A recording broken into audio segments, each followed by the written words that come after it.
Hello, everybody, and welcome back to another episode of the Morrigan Society, a Mythic Britain and Ireland Vesson campaign. So, before we get into the mysteries and the wonderful auction that lies before us, let's quickly get to know some of our investigators at the table.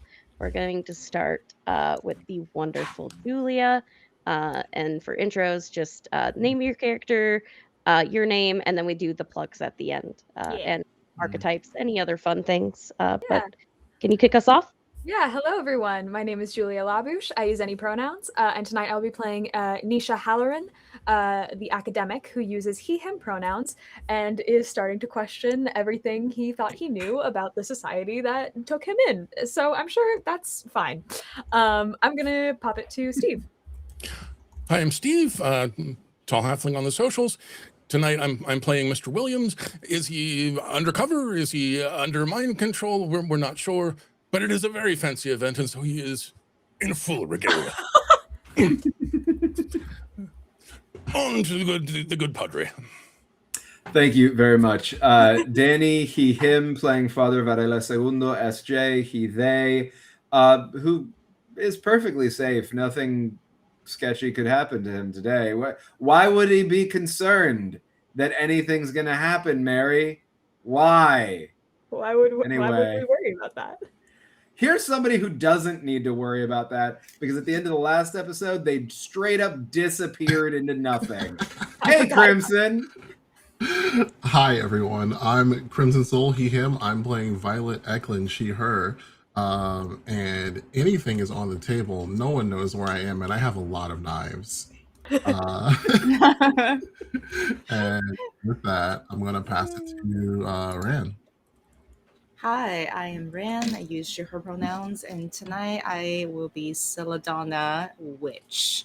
Her mother had apparently been to this auction. That was news to me. Maybe news to her as well, I think. And that is way more concerning than anything could ever be. Anything else that could have been said to her. So let's go. All right. And before we get into things, a quick reminder that Vesson is a horror RPG set in a historical time period. As such, we do have some content warnings tonight. This is definitely going to be for mature audiences. Specific content warnings. We have body horror, psychological horror, gaslighting, government oppression. We have mention of secret societies, occultism, both in iconography as well as actions, real world religion, as well as iconography and practices. We have creepy monsters and cryptids, and much political intrigue is in store for tonight. So, if any of those things are not going to be the best thing for you to watch tonight, no worries. We have wonderful shows on Nerds with Dice, specifically on our YouTube channel. We have many of the VODs from our previous streams. So, don't worry about missing tonight. We've got other shows, but if you want to join us, we are happy to have you here.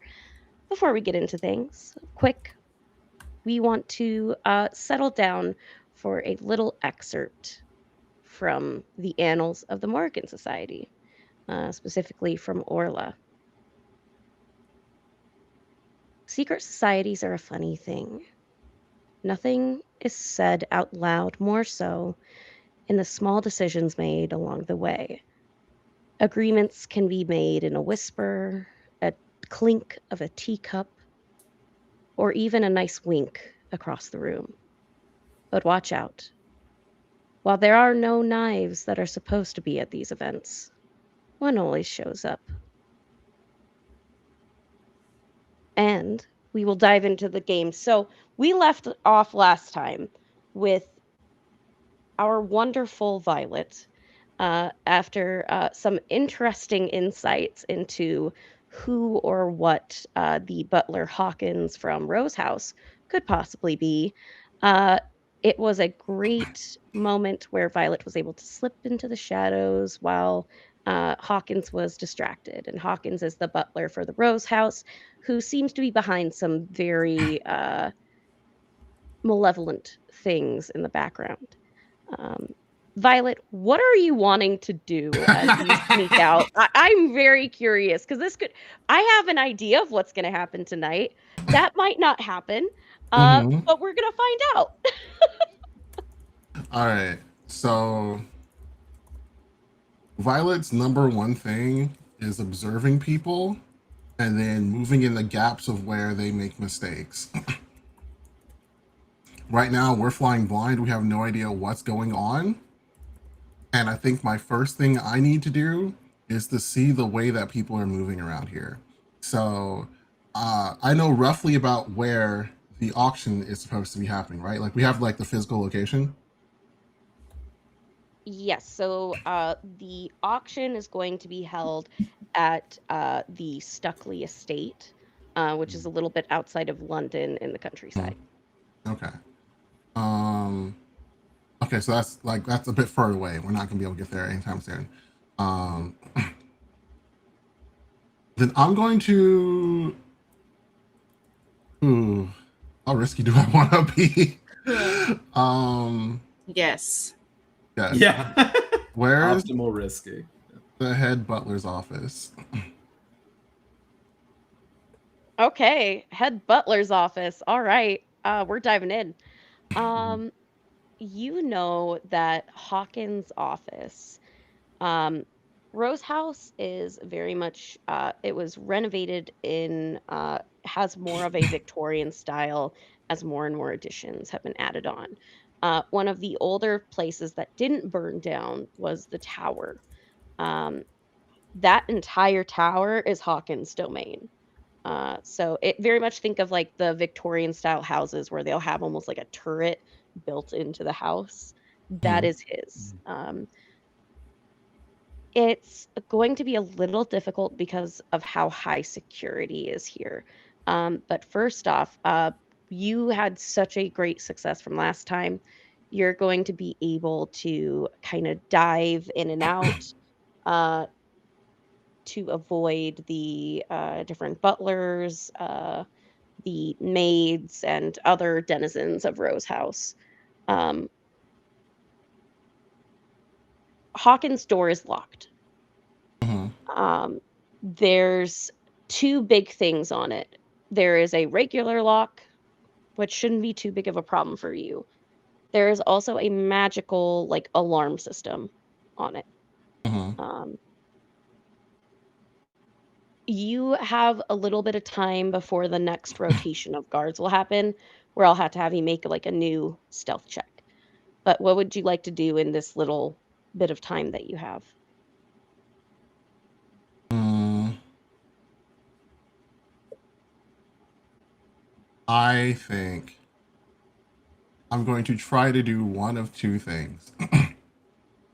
Either I'm going to successfully break my way in and like look around for the information here, or if the alarm goes off, I'm going to immediately bug out and then I'm going to look and see what happens as a result of people trying to figure out who set the alarm off.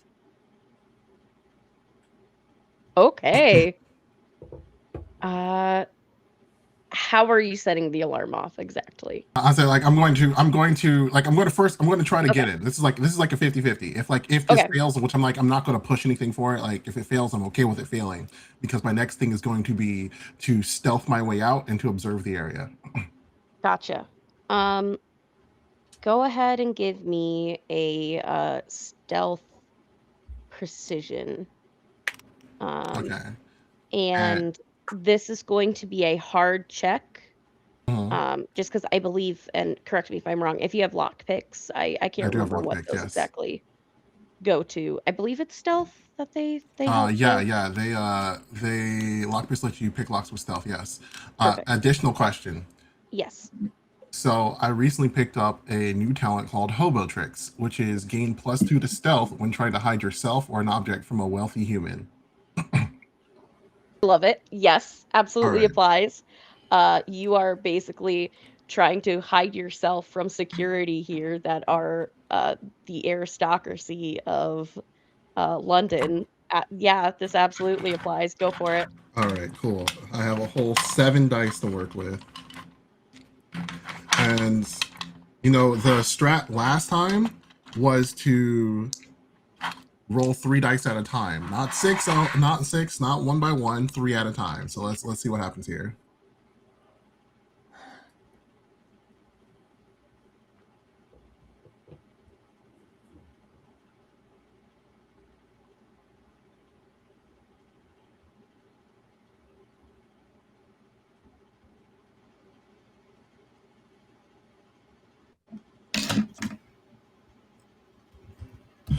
Okay, so if I, you know what, I think I do want to, if I fail this roll, do I just not get in, or does the alarm go off?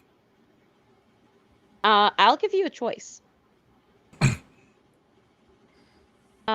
can delay the alarm, but it's going to have a magical backlash, which is going to do you some harm. You know what? No, I'm going to say that this works perfectly because this gives me another out. I'm going to immediately try to leave. And this Okay. I will use though. I will push if I have to. This I will. Okay. So like I want the alarm to start blaring. Yeah, it just and this is what's strange. Do you have Ian with you? You know what? Sure, I'll say I have Ian with me. He begins to huddle down because you can't hear the sound yourself. But you see from Ian's reaction that this is a very high-pitched frequency of the sound that's going out, so it's not supposed to alert the person breaking in that they have set it off. But seeing Ian react is how you know that the alarm is going off. All right. So let's get the hell out of Dodge now. Let's do this. All right. How many successes do I need for this?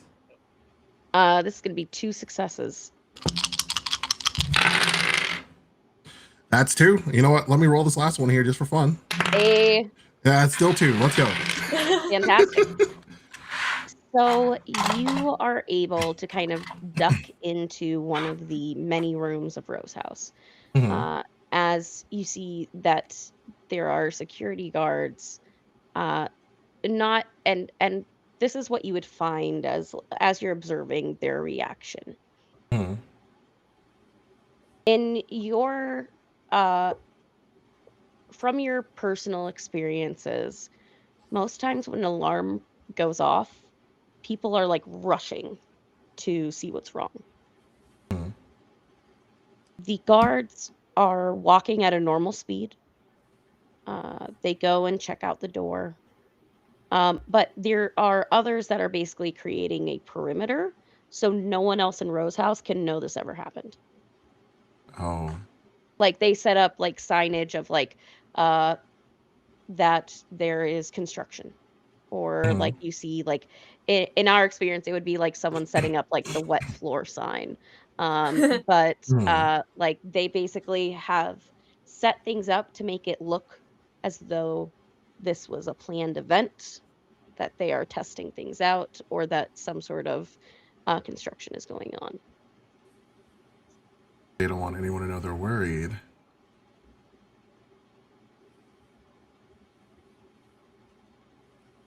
Which means they have somebody who they need to put up appearances for in here.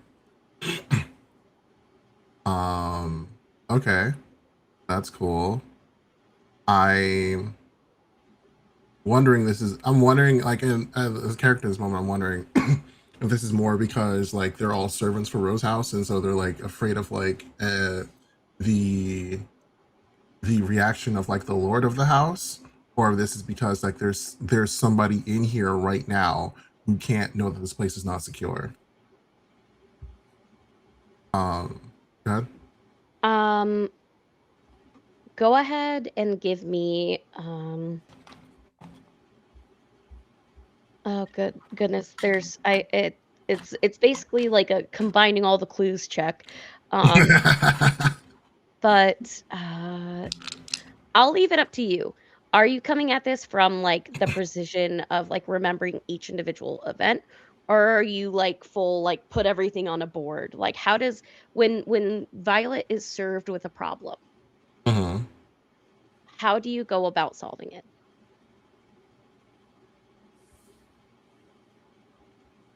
When when Violet is faced with a problem, I think she's very much a like scatter all the clues on the floor and then like see how she can connect them.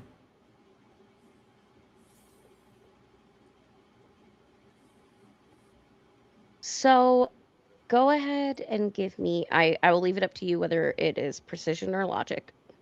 Uh-huh. And then I'm going to leave it up to you. You can choose whatever skill. It doesn't have to be bound by the particular attribute that governs it.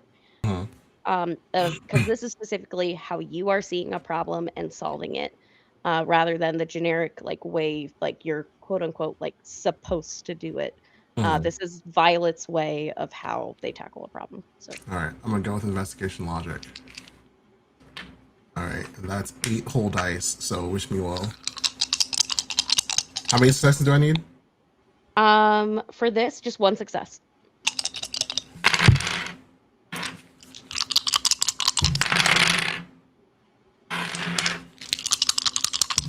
Oh wait, 2 successes. Amazing. Um, so the big thing is that this seems like a twofold problem. There definitely are people currently in Rose House that they don't want to know, like, that they have a security risk. Uh-huh.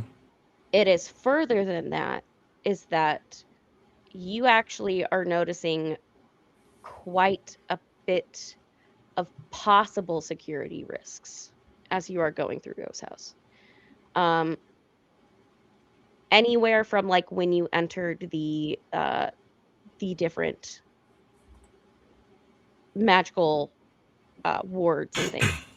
There is a lot of magical wards, not just keeping things out, but keeping things in.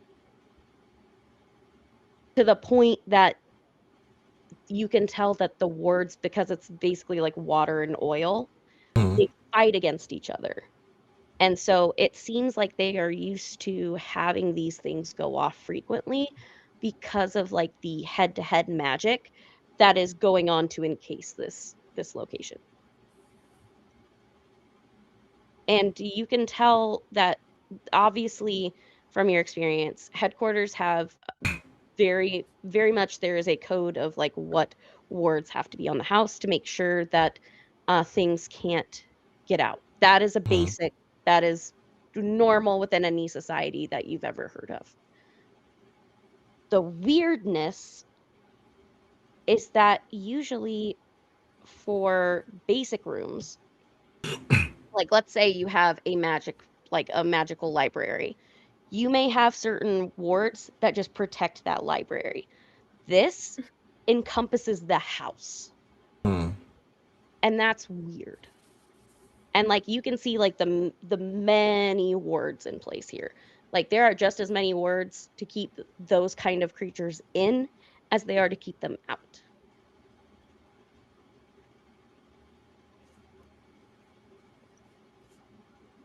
Well, that sounds like a nuisance. That sounds like it's also very easy to create a lot of chaos in here at any moment if we need to. Another plan has crossed Violet's mind, but that's going to be one that she pops back in for. That's going to be one that she like holds in her hat until everyone is ready to set some stuff on fire. Um, but she's still. This is still like if no one's noticing her, she's going to continue to just like walk around, like get like guard paths and rotations and things like that to know where she should be in case when she decides to make a move. So I'm okay with ruinating on that real quick and then popping off to everyone else. Yeah, absolutely. You're able to kind of like create a perch of sorts to watch how the guard rotations work, especially because you were able to watch at least how the normal guard rotations work. But it's another beast of when something has happened of what their action plan is. Mhm. You're able to watch the action plan where you have a pretty good idea of the routes in which the guards take, the increase in security in certain areas, like which areas are the most important. Hmm. And you're able to glean that just from like that successful stealth check, being able to kind of connect the dots, watch everything going on. Actually, I think one thing I might do later, if the opportunity arises, is create a bit more chaos on the other side of Rose House and then hit the tower one more time. Okay, we will come back in just a moment to do that. For those still in the dining room, that would be for Nisha, for Varela, for Mr. Williams, and Celadonna. You're still with Hawkins. You all notice, like, when this alarm goes off, one, Celadonna, you hear it, and it is painful in that moment. Like, not enough to, like, cause you a condition, but it is, like, that, like, super high-pitched sound that is just grating. Does Um, that seem strange to me? Like, am I hearing it more vividly than other people, or is this just something that I know that as everybody is experiencing? Um, you look around as you're experiencing that feeling. No one else is responding the same way except for Hawkins and some of the other butlers and guards. So, like, I'm guessing this has something to do with Faye.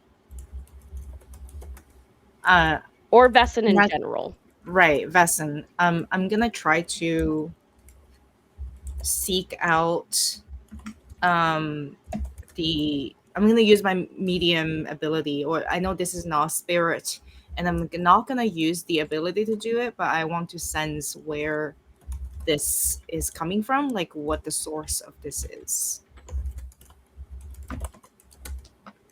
Um, I'm not even gonna make you make a check for this. Mm-hmm. Because of how because you and your backstory and who you are without revealing everything. Hmm. Um, you can tell how the alarm works because you're affected by it. Um, it works like a beacon.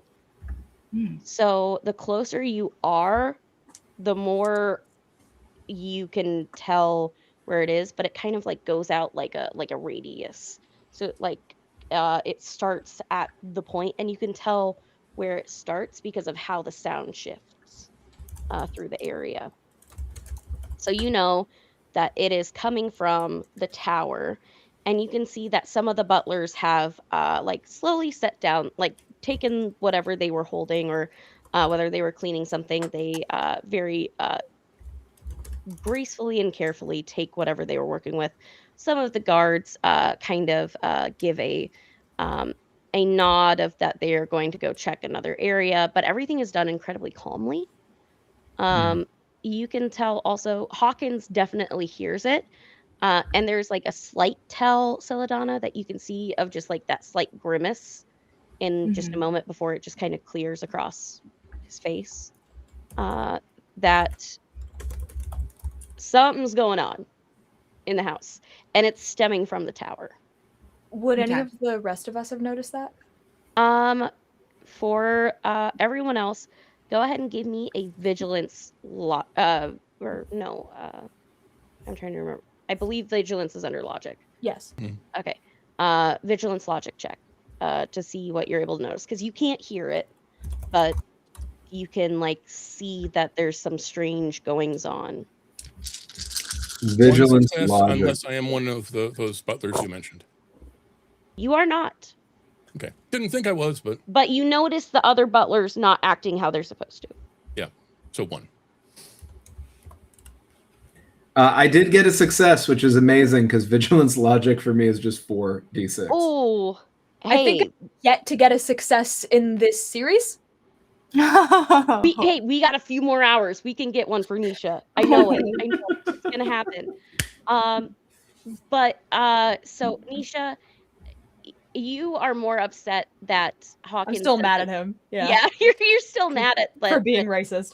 Yeah, Mhm. that Hawkins thinks that you obviously don't have a fancy clothes place where you're from. But for Varela and for Mr. Williams, uh, you both notice as you just see the strange behavior. It's very clear to Mr. Williams. It's clear to Varela that something is wrong because of how the guards are moving. And you actually, Mr. Williams, as you're noticing it, you know from your like week or so being in Rose house, or no, you would have been here for about a month, that this is protocol for some sort of alarm going off. For Father Segundo, you can tell that just with how things are behaving, uh, and you notice Violet is gone. It's pretty easy to put those clues together. Yeah, I think that's fair enough.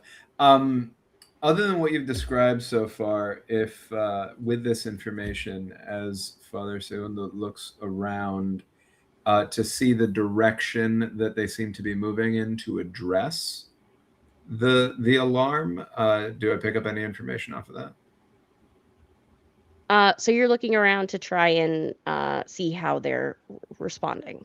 Yeah, I've figured out now that Violet's clearly done something that has gotten their attention in some fashion. I'm trying to figure out from there where they're going and how worried do I need to be about Violet right now.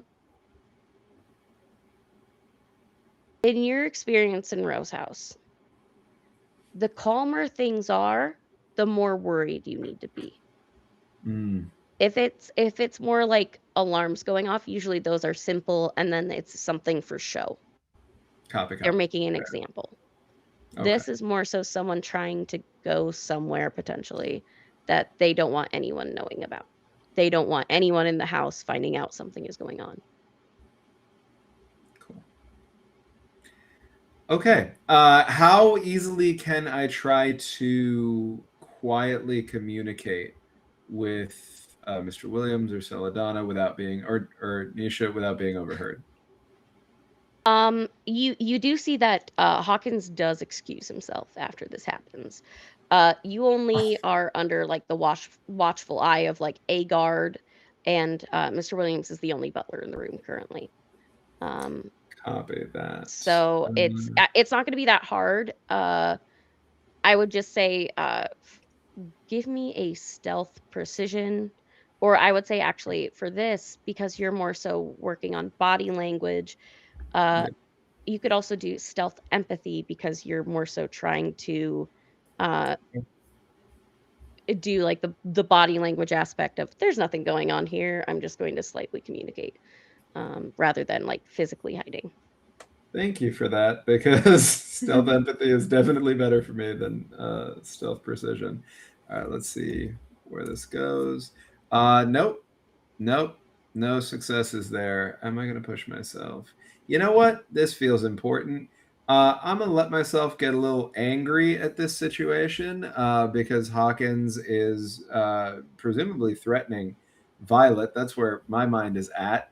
And so I'm going to be angry, and I'm going to re-roll that 5d6 and see if it gets me anywhere. It did not. I took that condition for nothing. I am now just angry and still failing. Yeah. So you're Right there not, with you. you believe that you have hidden it well enough. Okay, fair enough. Yeah, I like that. I'm a roll with it. I don't know that I failed that roll as Father Segundo, so I am going to talk to the three of you, and I am going to say, "Hey, I think Violet, you get a small shake of the head from Williams. I look over at the guard then, and I think what I do is I'm going to look in the direction that everyone is going. I'm going to make a stabbing motion to indicate Violet. I assume everyone will understand. That's her sign name. Yes. And then I'm going to give a little one of these, and then I'm going to walk up to the guard, and I'm just going to start talking at them. I'm going to just complete like word avalanche at the guard, trying to be as distracting as possible, doing the padre patter, you know? And it's like, I want to be able to help. my child, is there anything? Are you feeling okay? Would you like to confess anything? Blah, blah, blah, blah, blah, blah, blah, blah, blah. To distract then, while the three of you can hopefully more effectively do something than me. Go ahead and give me a manipulate check. Oh yeah, that makes me happy because that is 96 for your boy, who did at least get 1 6 on that, so that's good. Yeah. One's all you need. Yeah, so for Nisha, Celadon, and Mr. Williams, you at least have a free moment where you are not fully under a watchful gaze.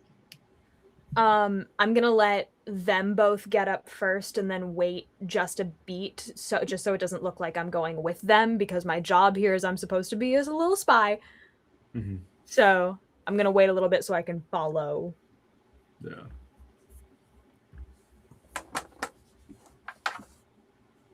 I actually want to keep an eye on Hawkins, and I'm trying to figure out how to explain this. I want him to think that I want to think that I'm trying to get his attention. And that I am trying to like avoid my companion's attention, if that makes sense. But at the same 100%. time, I want my companions to see exactly what I'm doing. Yeah, absolutely. You can follow Hawkins as he Yeah. leaves the room, and you absolutely can telegraph like what you're doing there. He will like kind of like keep walking in the direction he needs to go, but he will allow you to follow. And he will just say, Miss Celadonna, is there something that I can help you with? Well, you see, Mr. Hawkins, this is the first time in a long time when I felt as though I know where I came from. If that makes any sense, it's been painful knowing that my mother has been ripped away from me all my life, and to know that she has been here before, to know that she has played an instrumental role in this important event, I felt as though I felt as though this is my inheritance through her, and I would love to help in any way I can. Well, I am very pleased that we could help you in that effort. As far as anything that we might need, I Well, don't. it's rare to find your people, isn't it? It's you understand you work with people that's not really going to ever understand who you are. I fully understand, and well, we are all delighted to have you with us. And if you would like, I would be happy to uh, share at least some of the different memories that I have from back at that auction, as well as the other times that your mother has worked with us.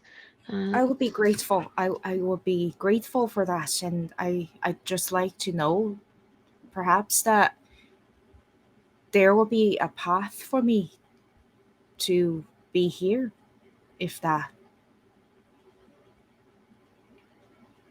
you Uh, get my meaning. are you wishing to be transferred? Well, as I said, I saw you and I recognized those who is my own, and I feel a closeness that I couldn't feel before, you know. No. Um I'm just trying to get him to trust me. 100%. He told me shit. He will give a smile and say, "Well, I can assure you that whether it is you would like to transfer or not, you have a place with us here. Anyone that is put the work in as you and your family certainly has a place with us. And if you would like, I do need to check on something very quickly. But after that, I could show you some of the different things that your mother had worked on in the past." That will be lovely. Thanks. And he gives a bow and will continue towards the tower. For Mr. Williams and Nisha, what are you guys doing? Being a spy.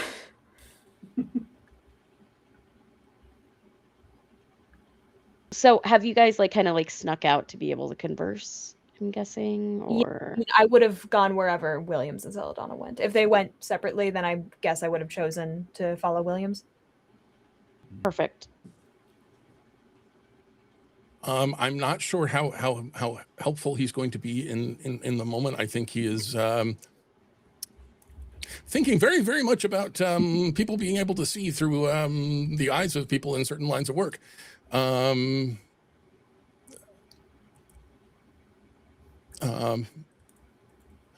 But he sees you looking, and he steps over and makes the most empty small talk you've ever heard out of his mouth.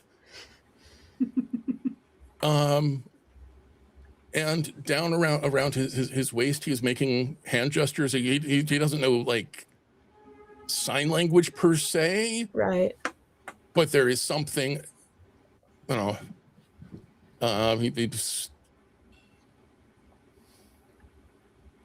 What are you trying to get across? I think in this moment, the I don't trust my own eyes. Mm. But I'm still here. Yeah. Would I be able to glean that, Mary, or do you want me to roll? I will say just from the interactions, I don't think you need to roll for it. You can kind of pick that up, especially with how high tension is going on. Finding those little things, especially what you are wanting to look for, isn't that hard. Okay. So I think we're having this very bland conversation, and I pick up on that, and I'm just gonna gently pat your arm and just be like, "You are doing a fine job tonight, by the way, sir, if I may say so." Thank you. I've been slumming it at the castle long enough. It feels a little stuffy back here. Right. Well, if I can be of any kind of assistance, let me know. I certainly will, and do look after our friends. I haven't seen Violet in a little bit. Oh, interesting. Right. I'll give her a shout, and I'm gonna go try to find Celadonna or Varela wherever people are. I know I'm going to Violet. take very careful care of the guests here lingering after breakfast. Yeah, and he would have that arm pat was meant to be kind of hey buddy, I get it, you're fine, I got you, I see you. Yeah. Varella's still talking, right? Okay, unless or until this guard stops him, or he picks up on a reason he can stop. He's fully just trying to run interference right now, so he's still chatting at the guard. How's the guard reacting to that, Mary? So put out. So much just Eventually he just gets tired and Good. basically will just say, sir, Father, I fully Yes. appreciate everything, but I really must get back to work. There's a Oh, very you're important. needed somewhere else. Yes, I'm very so much sorry so. to have kept you. I don't want to make you stay here, get you in trouble. That is the opposite of what I'm trying to do. I'm trying to be helpful. I don't know if I made that clear, Oh, but I just want quite to so. be available. Okay. Yes, thank you. And you see him briskly walk away. Uh, and you are left there. Nisha, you're able to come back. Celadonna's still with Hawkins, you can see. And you're able to find the guard kind of leaving in a huff, like mumbling under his breath, as with Father Segundo in the room. But Can the I room is empty at this point. can I insert a little chaos into the scene here? 100% you can. Never. Excellent. Cool. So I have decided what I want to try to do is to set these things off so they all go off at one time.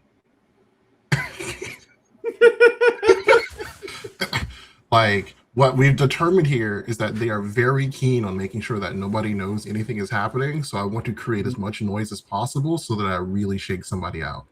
It's not that Nice. hard too. Okay. Yeah. So, oh goodness. Like if these are very flimsy systems that are already interacting with each other in the wrong way, I get the feeling this happens a lot. I'm going to try to set up all of these so that they go off at the same time. And if that's just a thing I can do that I don't have to roll for, Mhm. I want to like be walking to be like in line of sight with Father Segunda and Nisha at the same time, so I can like give a quick little like countdown of like just like 5, 4, 3, 2, 1, and then all the alarms go off at one time. And honestly, it's not that hard because right now the biggest thing that you've been able to find is there's a lot of uh wards that are countering each other. Mhm. Um Mm, very much more than usual. I would say this is something that Father Segundo, you spent the most time in Rose House. yeah. This I would say, and you would be basically from seeing Violet do the 5 4 3 2 1 boom. Mhm. Um you can tell whatever wards are on this house currently are far more than there usually are. That it Okay. is so many containment wards, it's not even funny, and they are conflicting with the basically the defense wards going on. So literally, all you would have to do is basically take a tuft of Ian's hair, put it at certain points, and it'll set off the Fey alarm. Like it's really not that hard, because of the companion that you have, Violet. Mhm. Um, you're able to like set like certain like a in an area that's not supposed to be magical, a poultice that Celadonna had. In an area that is not supposed to be walked on, you can set up a basically like dissolving trap. So water hits the floor. This is child's play because of the sheer amount of conflicting words. Mhm. Um, That's awesome. but yeah, you see like the house just kind of jolt almost with like the people inside it. Um, We still can't hear it. you can't hear it. Celadonna, I need you to make me Oh a no. uh just basically withstanding. uh, I will leave it up to you of how Celadonna handles pain. Um, I think at this point she is trying to act tough Mhm. to Mhm. like. I don't think she's very good at handling pain, but she's just trying to like keep smiling like a ballerina, you know. Um, So basically, like putting on the mask, for me, there's no like deception skill. It all falls under mhm, manipulation. So go ahead and give me a right. manipulation empathy roll to see how well Okay. you can cover it. Um, But other than that, let me know if you want me to roll some kind of con save, you know. Yeah, for sure. Um,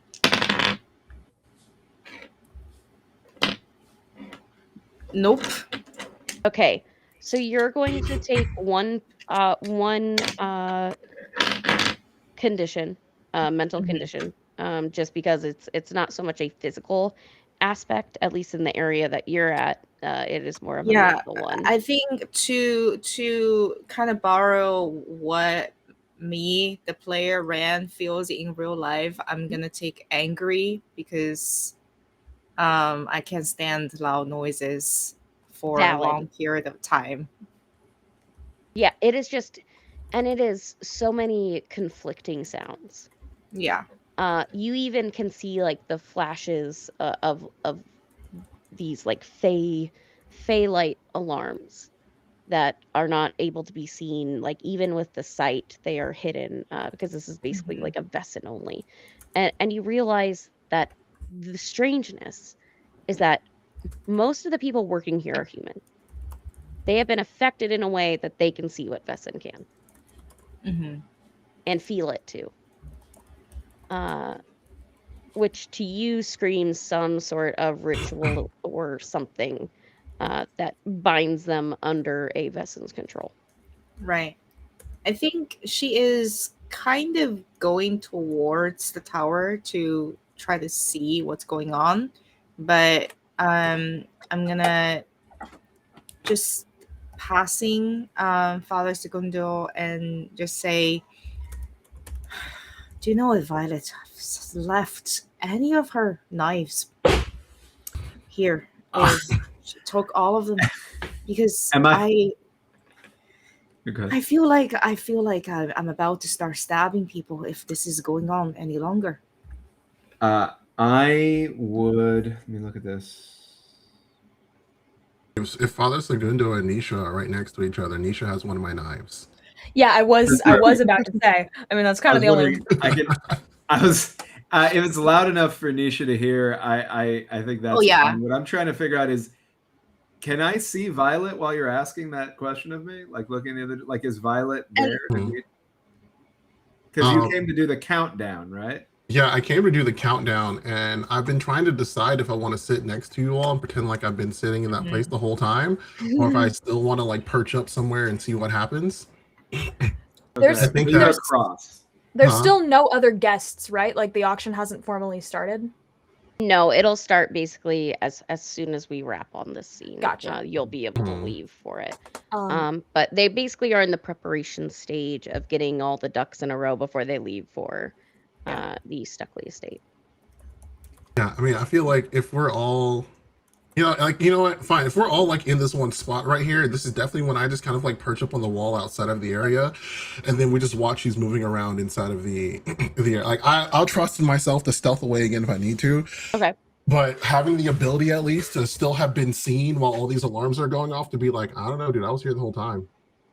perfect. Like, do you really think that I would fail to pick a lock? Crazy. Insulting. uh, It's a Yeah. travesty. Yeah. for Violet, Hmm. you as you're watching the chaos unfold, Hmm. you see as like you're watching, there are four butlers that completely pass out. Oh, oh. Um, some of the guards are brought to a knee. Hmm. Um, and you can tell also there is a lot of conversation about making sure the auction items are safe, I'm going whether to they're in be containment, those specific words. Mhm. I'm going to be a concerned citizen and society member and go over to a guard and be like, "Good lord, you all right? What happened?"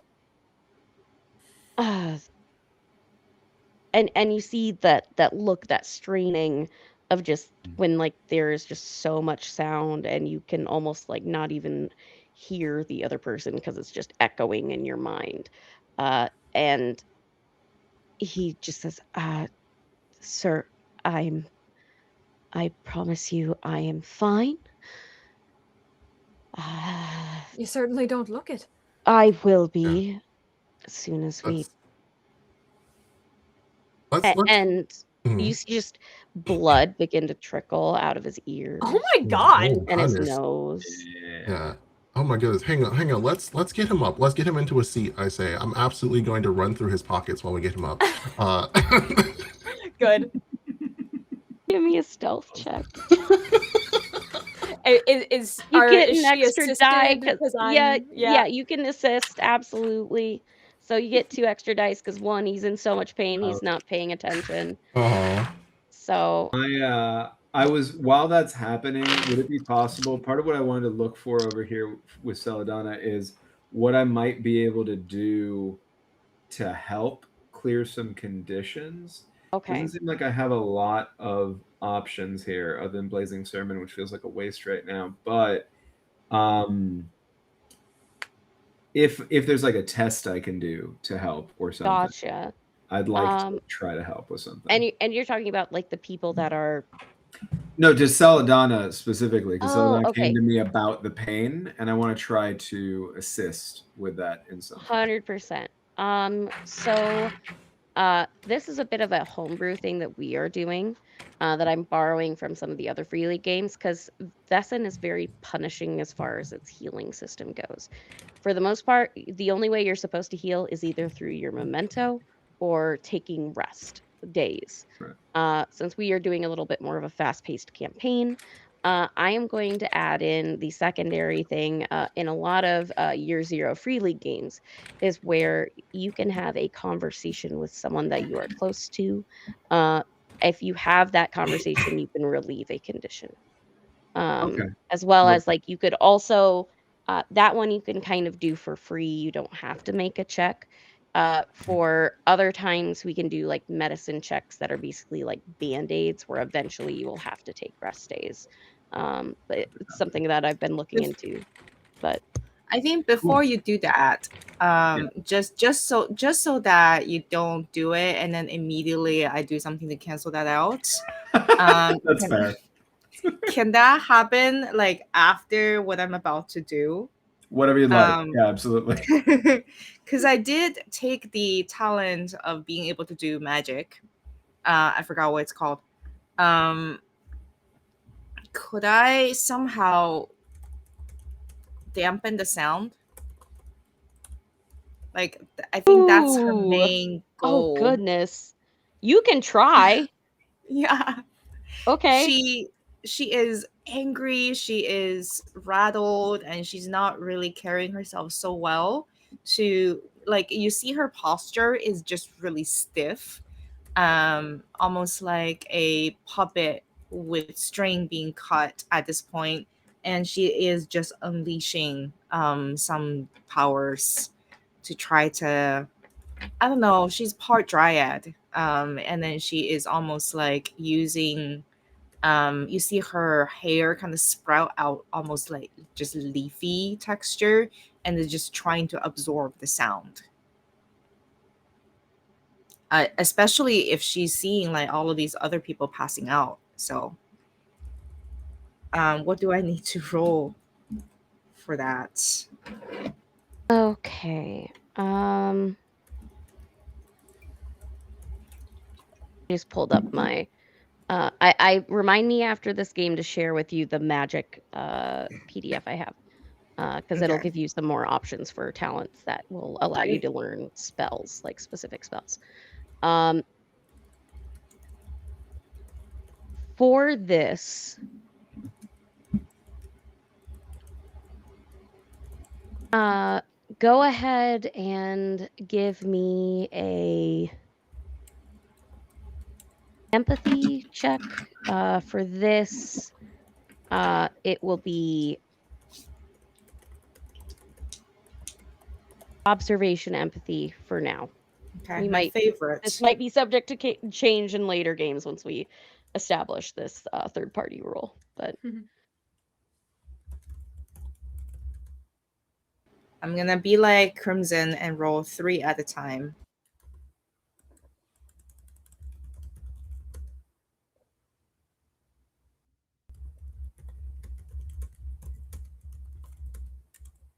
That is one success. That's what I need. Yeah. Okay, so this is how it will work.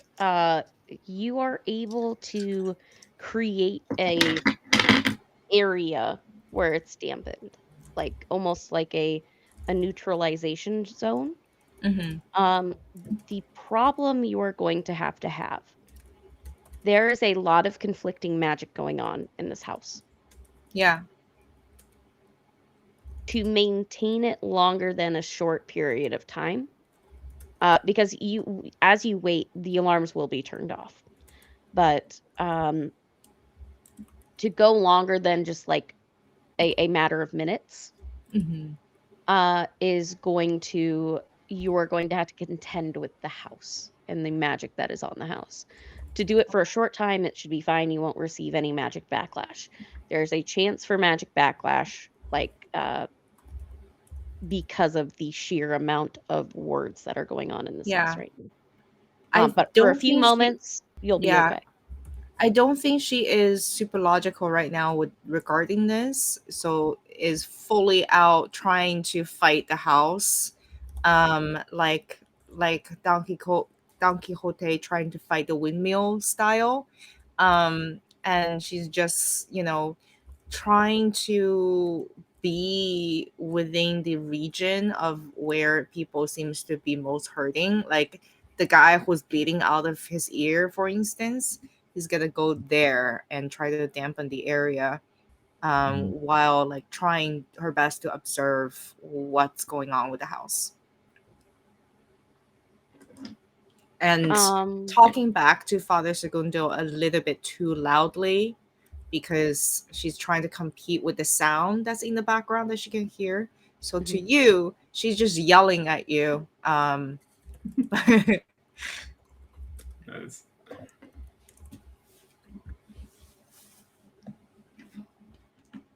I think that in this moment, Father Segundo is so aware of so many people in our group putting so many things forward, kind of simultaneously, that he only has partial information on. That his go-to continues to be support, essentially, right? So as that is happening, I don't know that there's anything that Father Segundo can actually do to help. But if there's anything that he'd be able to pick up on as potentially helpful, that would be the thing that he would go to do. I was gonna say, Um, mhm. rolling back to the roll that I made, I failed. I took a condition, angry, and then I Okay. succeeded with 3 6s. I'm gonna say I'm angry because this guy is bleeding and puking on me. Perfect. Awesome. Yeah, it is a mess, but you're able to succeed at what you want. You are able, this guard has two sets of keys. Mhm. So you have two different skeleton keys that you could make a mold of if you wish. Um, you see that there are a variety of poultices, um, magical weaponry, but a lot of it that you can tell is all things for containment Mhm. is on him right now, which is different than the standard issue of what guards are supposed to have from the info that you got for your headquarters. Cool. They are keeping something trapped in here, something very dangerous. Mm-hmm. Would I would want to I make. see that? Mhm. Mhm. And how many are there poultices? Oh my god, tons. Like it is like on his belt. It's kind of hidden, but it is like very much how someone would wear like an ammo belt. Oh, These are okay. a bunch of different Mm, poultices on it. yeah. How many is Violet taking? You know, this guy's already bleeding and puking and all this. How just like theoretically possible would it be for me to just knock him out just straight up? Like, not Um, like I don't want to there are things going on, so no one's really like paying attention. So like if I could just like, hey buddy, you're okay, pal, and then like he just falls out. yeah. I mean, in this state, there's so much like for as calm as everyone is trying to be, Mhm. Due to all the alarms going off, there's so much panic that you can kind of like, oopsie, uh, get him to be knocked out. Right. And because honestly, he's on the verge of being unconscious because of Mhm. how much this is Yeah. affecting him. So that's actually so cool. I'm gonna take one for each of us, and then like an extra one for myself. And I'm going to grab his keys, and then I say that the way that we should distract from that is that we should take the other guards who are falling over and all put them all in the same place. So like, yeah, we helped all of them, and they still have their stuff. Like, I don't know what's up. Maybe he just didn't have it. Do you communicate any of this to me? Yeah, I'm gonna kind of like point towards like the rest of them after I'm taking some off of his belt and just kind of like handing them to you behind my back.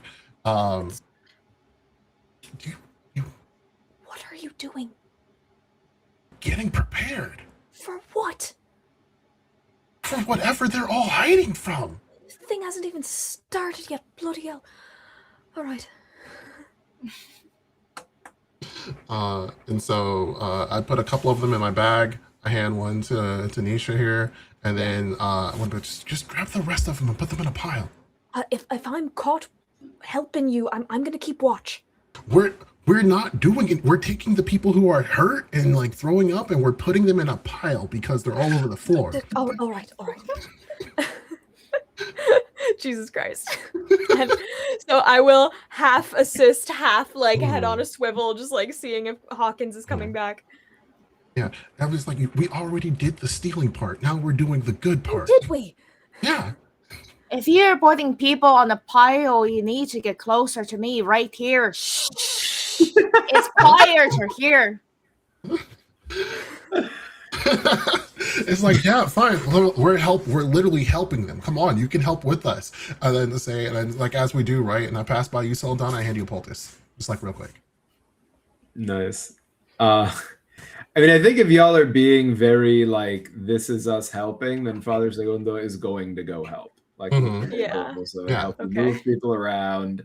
Like I'm already like covered in blood and like puke, and just like so like I'm obviously not doing a thing right now. One of them just like had a concussion all over me. So like Fair. Having a concussion is something you inflict on someone.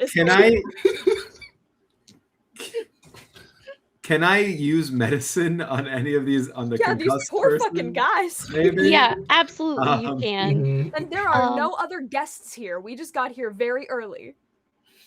You have not seen the other guests here. Okay.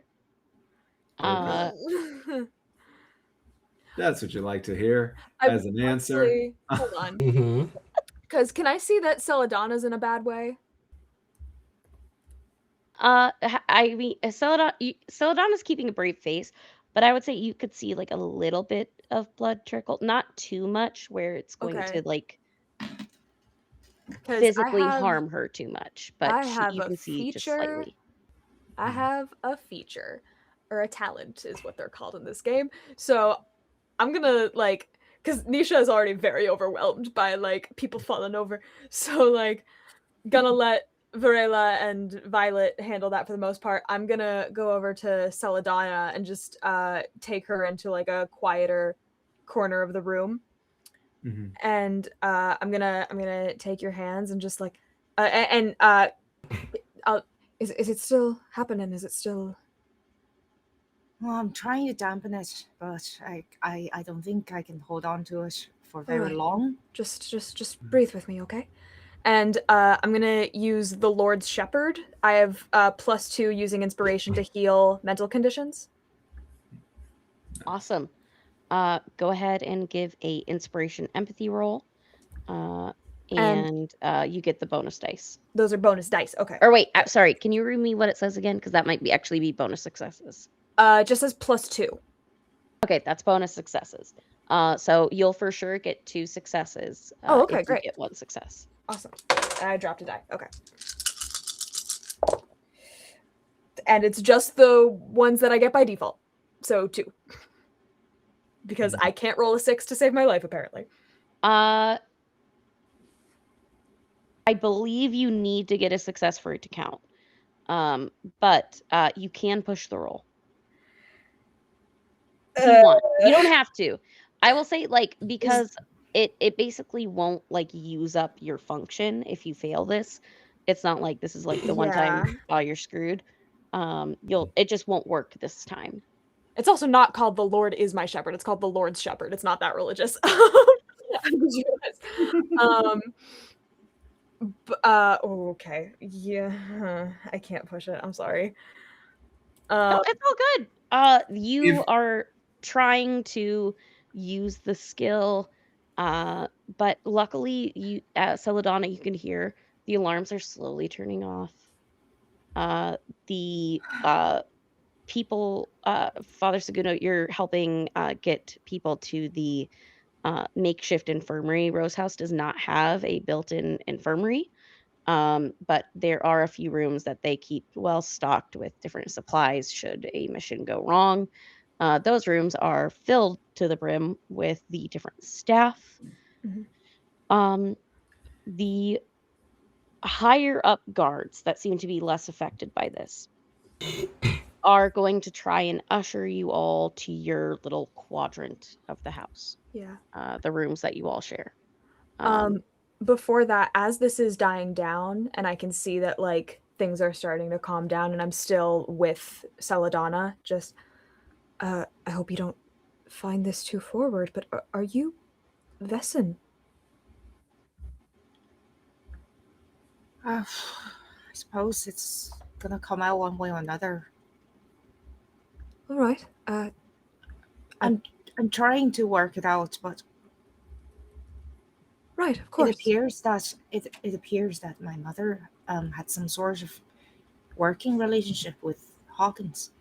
Oh, So I'm trying to get on his good side, and all right. Well, be careful. right. I'm not ready to just share it with the world just yet. Of course. I'm sorry. I didn't mean to. I just figured you were being affected by this. No, it's quite obvious, isn't it? I wouldn't say that. I couldn't tell until just now. Your secret's safe with me, is all I'm saying. Thanks. I don't have a good poker face. I wish I did. I'm quickly finding out neither do I. On that subject,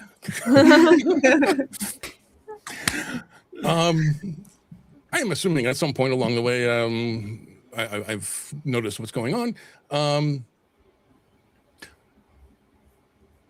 I think a good starting place. I'm going to bring Celadonna a glass of like lemon water or something, something refreshing, but also something that uses just a little bit of my cooking stuff, because that gives me a +2 to inspiration to potentially follow up on Nisha's attempt to do a little bit of healing. 100%. Go ahead and make an inspiration roll. 2 successes. You're able to fully heal Celadonna with the cup of tea. Even Mr. Williams is escorted to the wing. Interesting. Right, one Question. Yes. So I had rolled the medicine thing before. I got 3 6s. That do anything for us? It helps your cover. You're able to tend to those that have been most affected. You also, as you are giving medical care, you notice all of the people that are affected have the same tattoo and the same markings that your deceased butler did as well. Every single one of them. Every single one. Okay, that is very helpful to know. Also, I do want to say that I took one of their containment weapons. Awesome. I will get that to you in break. But you're all taken to the wing and are given the information that You are only allowed to be in this wing until you go to auction, as there was something going on in the house for your safety. Um, you have a few hours before auction. However, your movement is incredibly limited as you are heavily guarded at this point. Are there any preparations? Anyone would like to use mementos or anything to heal before? Yeah, I'd like to use a memento to heal, if that's okay. It says that my Worn Rosary, once per session, I can interact with my memento to heal 2 of my own conditions while resting. Otherwise, it allows me to heal 1. So I'd like to use it to heal 2 and just get rid of exhausted and angry, if that works. Sounds great. My memento. What's my memento again? I think it was my wedding ring. I want to like hold on to that or like around my neck. It's kind of like to. It's you know what? No, I'm gonna. It says something else. I'm gonna say it's my wedding ring. Like just gonna like hold on to that and like calm down from everything that happened. You know, like I might be covered in blood and puke right now, but like I'm about to change and that's not going to really be a problem. So it's time to recenter, remember what I'm doing this for. Yeah. And then after I'm like changed and I've like washed my clothes off, I pull the little weapon I pulled out. I took off the dude. I'm kind of like spinning around my finger or like whatever. I can like whatever like nonchalant way I can be handling it in the room, being like, so what do you think this thing does? Sorry, what was the item? The poultice? No, it's the weapon that I took off of one of the guards, one of the unconscious ones. Could I use some academic thing to try to figure out what that is? 100% you can. And I have knowledge is reassuring, so I ignore conditions on learning. Nice. So what role would that be? This would be learning logic. Learning logic. 1, 2, 3, 4, 5. Okay. So I'm going to re-roll one of these because I only have 8 dice. It would be awesome if I could succeed at something. I can! Holy shit, dog! 2 successes! Yeah. Did it. Amazing. Finally! All right.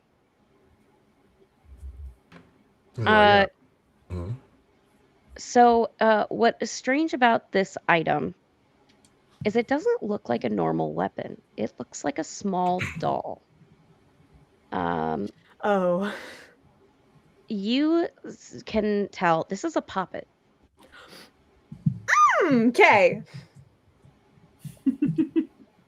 It is commonly misconstrued, but this is a part of English witchcraft that basically, at least how it works in Vesson, is that it can inflict pain or magical effects on whoever the puppet is made to resemble. You see this one appears to be of a woman, long, and it's made of like different fabrics and yarn, but you can tell that there is been magical inscriptions that are on the fabric. The filling of the poppet is different herbs and other magically charged items, and you notice that the doll is wearing a red hat. Okay. In the sense of like not really being sure, one, if we're being like super observed, two, if Williams is being very cagey about whether or not he's allowed to see things. Just being like, yeah, you know, it fell off of one of the guards and I wasn't really sure who to give it back to, so I'm holding on to it for the moment. But right. Well, you keep an eye out for anyone who might look like that. That might be someone who they want to have some kind of control over. I mean, I suppose we could always give it a prick and see who yells. Well, if they had it, then I would assume this is someone that we like. Yeah, I mean, that's why I'm not saying that we like tear the head off or anything, but right. You know, if you're looking to identify who it is, you do whatever you feel is best. I don't feel equipped to advise you in this moment. It's just his way of saying that. I would also like to take a moment to heal with my memento. Mm. Perfect. I have a rusted old compass that when Edwin gave it to me, told me that it would always take me home. And I think it is pointing toward Galway right now. So I'm going to take away angry.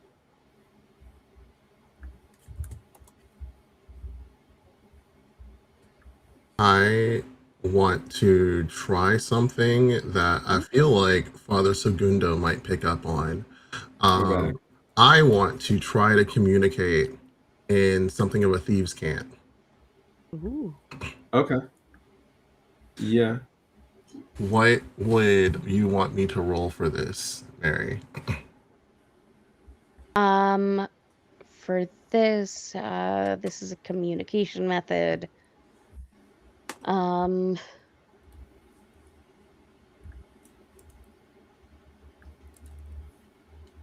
I would say this would probably fold under, oh geez.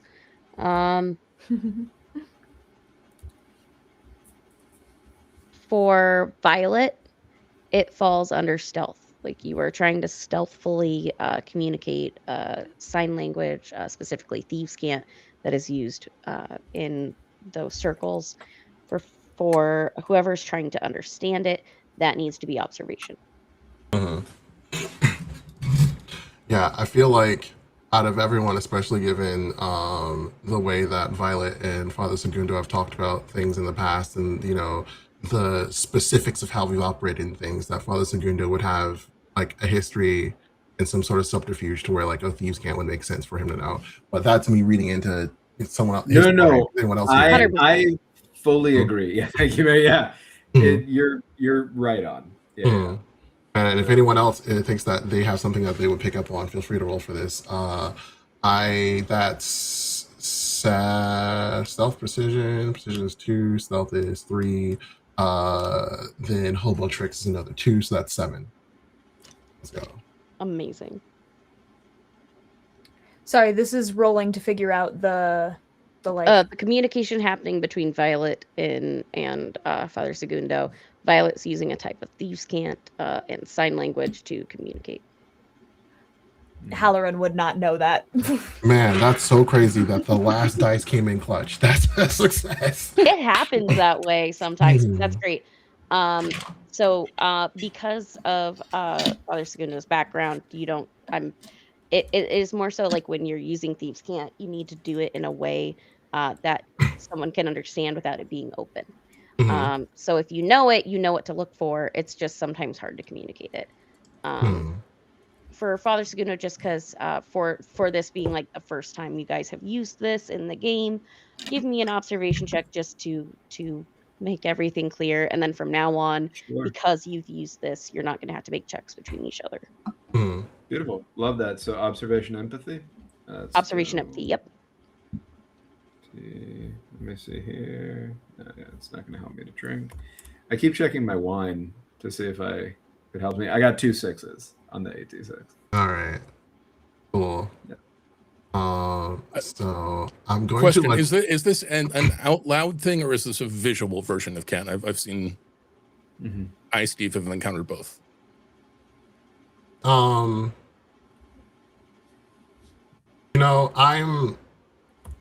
going to say that this is. I'm going to say that this is like a visual version of cant. Okay. So I'm roughly describing the fact that this place is a giant containment cell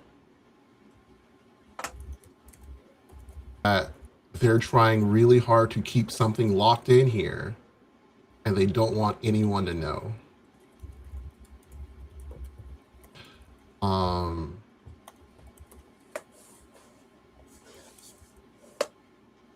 And and that I might have to sneak out again to see what they've put in place since all the alarms went off.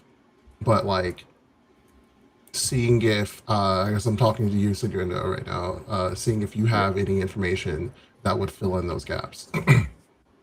Well, I have to turn that question probably back to Mary. Do I have any information, or can I do something to determine if I have any information that would help fill in those gaps? The one thing you would know at least is that for Rose House, at any given time, they hold on to incredibly powerful things, sometimes incredibly powerful people. This is an auction. Every society brings something to the auction or multiple things. They have to be very like coveted items, but incredibly powerful and dangerous items. With this many wards on the place, more than likely it's whatever they are bringing to the auction. I think the other thing, this is Danny brain, like thinking about the thing, but I think Father Segundo would put together the same idea. The fact that these wards compete with each other so much feels like a mess, meaning like feels like people are doing their own thing when it comes to their security and not necessarily trusting each other when it comes to that. So I think Father Segundo would Thieves Can't back at you that that's something that is maybe worth exploring, right? To not just like how we can use those words against each other, but for the social engineering piece of like trying to get through this. Who doesn't trust who and why? Like, what are they doing here to protect their own stuff? How can we use that to our advantage in the inevitable like engagements with these people we're about to have to do? So it'd be two things, right, that I think that we would set out to look at when it comes to that piece of it, which is like, how can we use the wards for distractions like what you've been doing, or like to disrupt each other, whatever? What can we learn from the wards that we can use when interacting with the people we're about to have to interact with in what feels like a super dangerous way? Yeah. One thing I have a question for you, Mary, is that when I set all these off, did I notice anyone important come out and like running to check on their things? No. You didn't. The only people that were running around for the most part were the guards. Okay. Well, if we just injured or incapacitated the majority of the guards, then security's got to be thinner. So this is actually the perfect time for me to try to escape.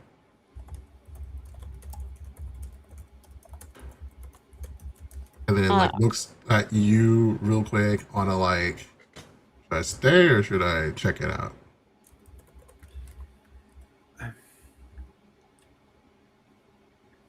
I think in this moment, Father Segundo is checking in on you before answering.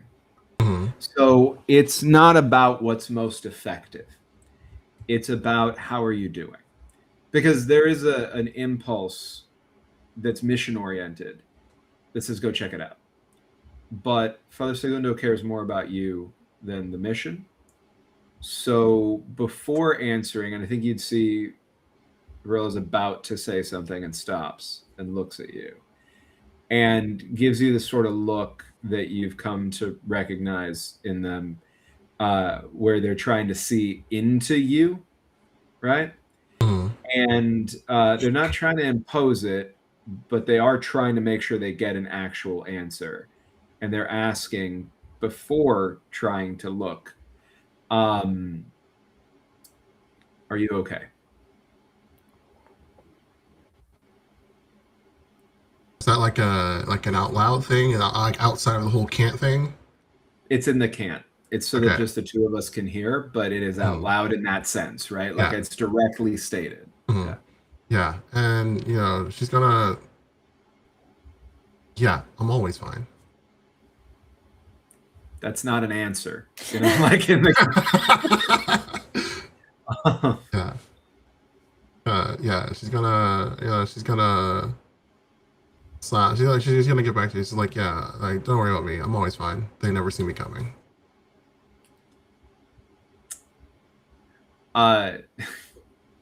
so tempted here to be like, nah, stay here. Because that's what that answer deserves. I think actually, truthfully, that is what Father Varela says. Says it's probably better that we stay together right now.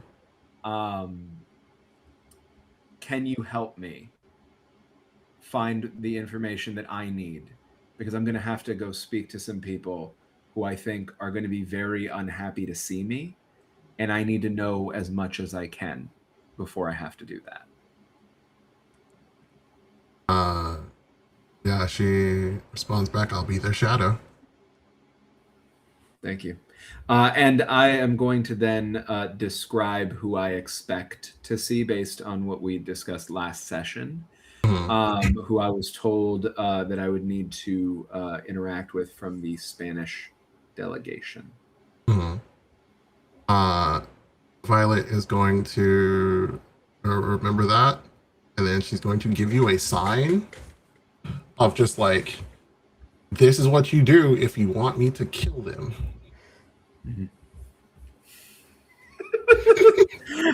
Very, and then I Very subtle. I thieves can't back to you. Oh, that's our sign when we're trying to talk about you when you're not here. Oh, yeah, I imagine that's confusing. All right, cool. Yeah, but like, just like, just in general, right? Just like she gives you like a sign, you know, like we'll figure that out later. Like if you're looking at a dude and you like do it, then she's like, oh, okay, cool. And then like he'll get taken off the steps. Yeah, no, I appreciate that. Varela thanks you and says in this Thieves' Cant that they hope you don't have to do that. And you're not really going to get an answer to that one, but that'll be the end of everything here. And then she'll go, all right, cool. So I've got a dress to fit into, apparently, that has knife holes in it. He did say something about me being able to hide a lot of knives in it.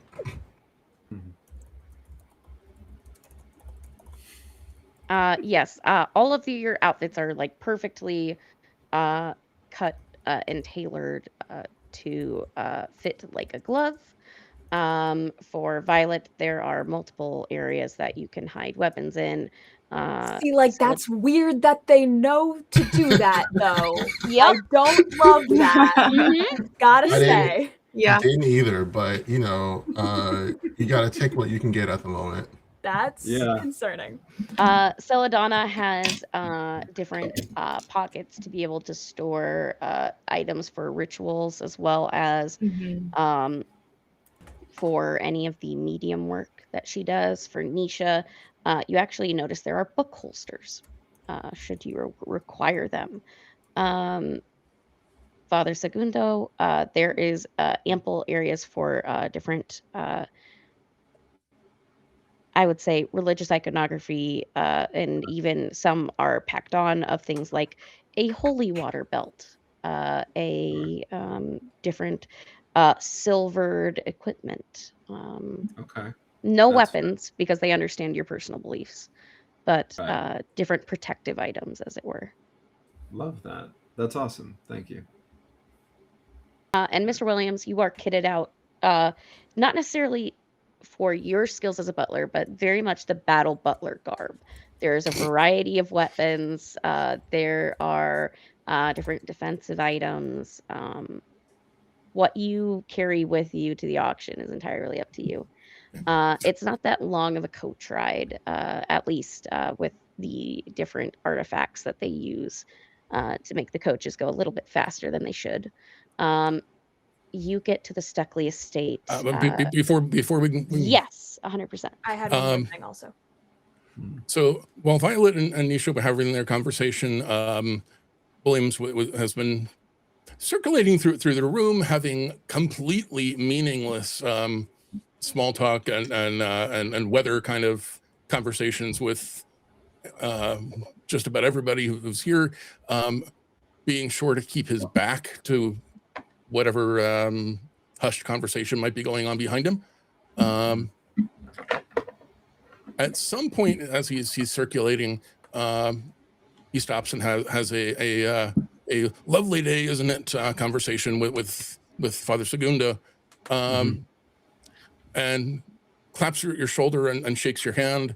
And when he walks away, there's a scrap of paper in your hand. Okay. I look down at it. It is difficult to read because imagine trying to write a note while you can't look at it. Yeah. But I'm happy to do a check on this, by the way, Mary, if we need to see if I can. I'll just give it to you for this one. No worries. But he's keeping it as simple as he can. It's basically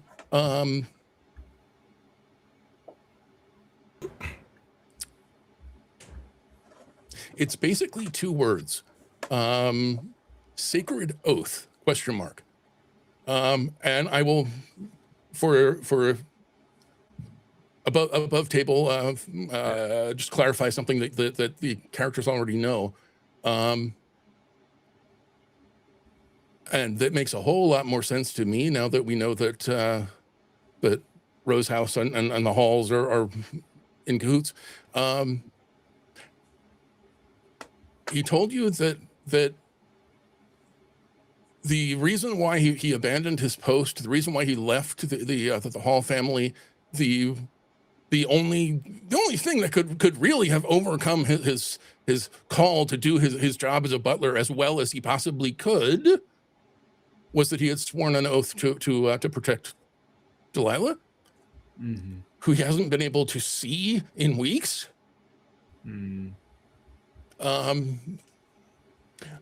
One other thing above table, I have a talent that gives me an advantage on fear checks in the presence of someone I have sworn to protect. So if you were to swear me to protect the group, might be able to overcome the compulsion to do my duty. I will read the note and look over at you, Mr. Williams, and say, it's good to see that you're ready.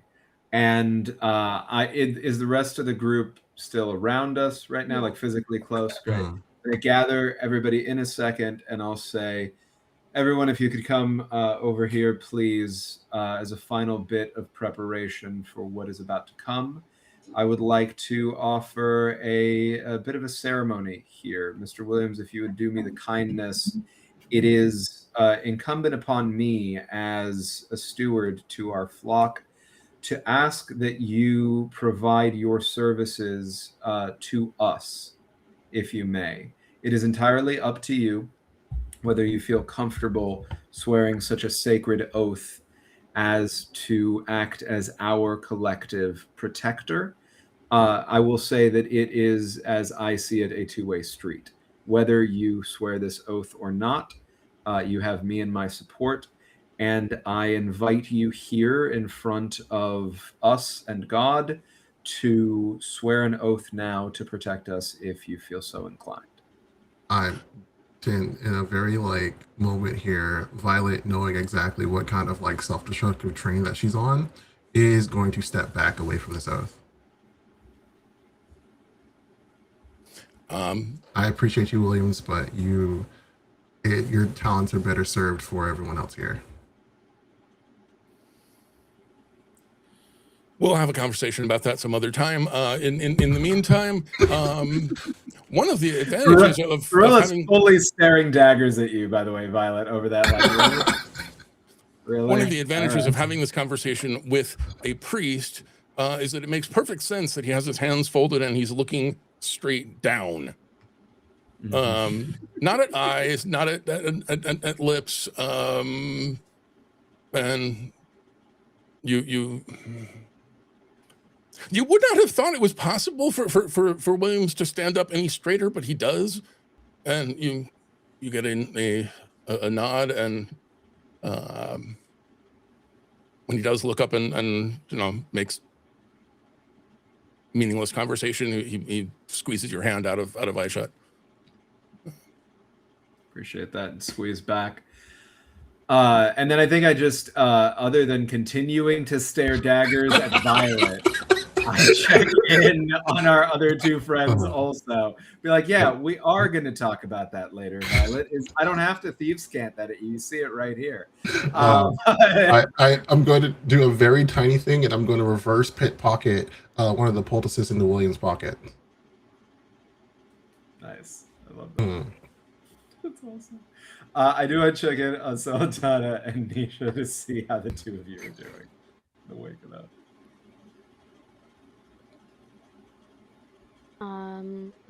So Celadonna, I know, was focusing on the memento. I think. Were you? No, it was Nisha. I was. Yeah, I was Nisha. So real quick, Nisha, there was something you wanted to do before everyone left. It could or- be tied into that, and it can also be like while we're on the way to while we're in the coach. Maybe it can wait. It was just a tiny thing I wanted to say, but it's not.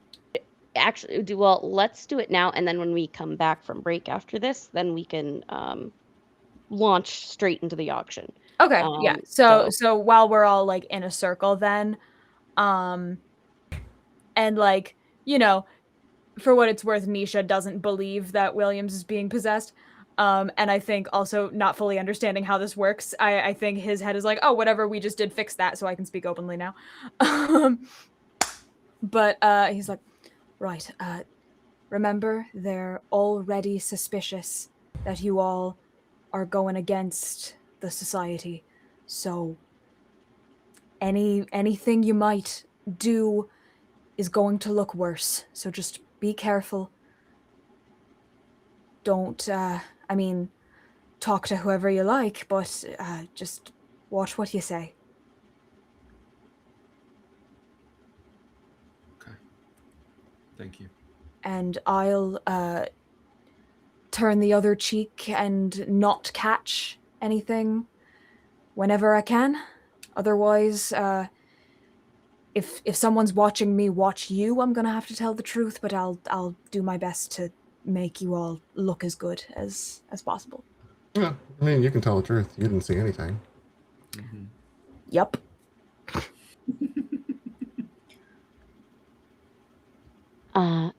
As you all prepare for and begin to drive out with your carriage to the Stuckley estate, we're going to take a quick break. We'll be back in about 10 minutes, and we will launch straight into the auction. We'll see you in a little bit.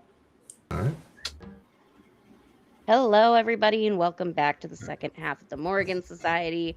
I am super excited to have you join us today as our players, the double agents within the Apollonian Society, secretly reestablishing the secret society within Ireland, are going to a magical auction. This year, it is hosted by the British organization known as the Apollonian Society. You all have traveled to the Stuckley estate, where there are many coaches parked in the stable area. You all are let out at the front door to enter. You do not see Hawkins there. He did not join you in the carriage, but you are greeted at the door to the Stuckley estate. You are given a name tag of sorts, establishing what society you are a part of. That is like kind of safety pinned that the maids and butlers of the Stuckley residence hand out to you all. You know that the auction there is a silent auction of like getting to see what is possibly up for grabs, as well as like the live auction. So like the silent auction is more of like the appetizer of the event, which is kind of like the period of everyone can talk to each other, move around until like the actual live auction occurs. I have a question. How well known are we around the Stuckley residence? You are known more so to their son, than the Mm. actual parents, except for I would say Nisha. I saved his Nisha, life a few months ago. you saved his life, so you would actually know Mm. the Mr. and Mrs. Stuckley. Oh, I would have met them? Yes, they would have Okay. personally thanked you. Like it was a whole Mhm. thing. Um, Cool. they are one of the 5 families of the Apollonian Society. So helping them, they probably even would have offered to help you pay for your new shop. Like this is very, very important stuff. Well, okay. Uh, Hmm. and but you would at least know them. They would know you by sight, not necessarily like full like Mhm. camaraderie speak, Right. but Yeah. they would speak of you in reverence. Yeah. Um, but you see different people milling about. This is the one. There are different events throughout the year where the different secret societies meet up, can reconvene, and basically create different alliances, as it were. This is Mhm. one of those events. So it's not so much marked as the name tags themselves as like this is the one I'm a part of, more so denoting like a color that is associated with the society. It's still kind of under lock and key, but so Mhm. people can know who they're talking to. Um, you all kind of like filter into the grand, the parlor, sitting room. It is quite open concept for Victorian era. There are a few rooms that like connect to each other, where you see some different books and other items uh, kind of laid out on basically to look at as far as the silent auction occurs. There is a area where the different servants are passing out drinks, and there are small bites to eat as well that they are serving. People are milling about, variety of different groups that you can see. But the auction is open, and whatever you guys would like to do, now's the time. Uh, So Go ahead.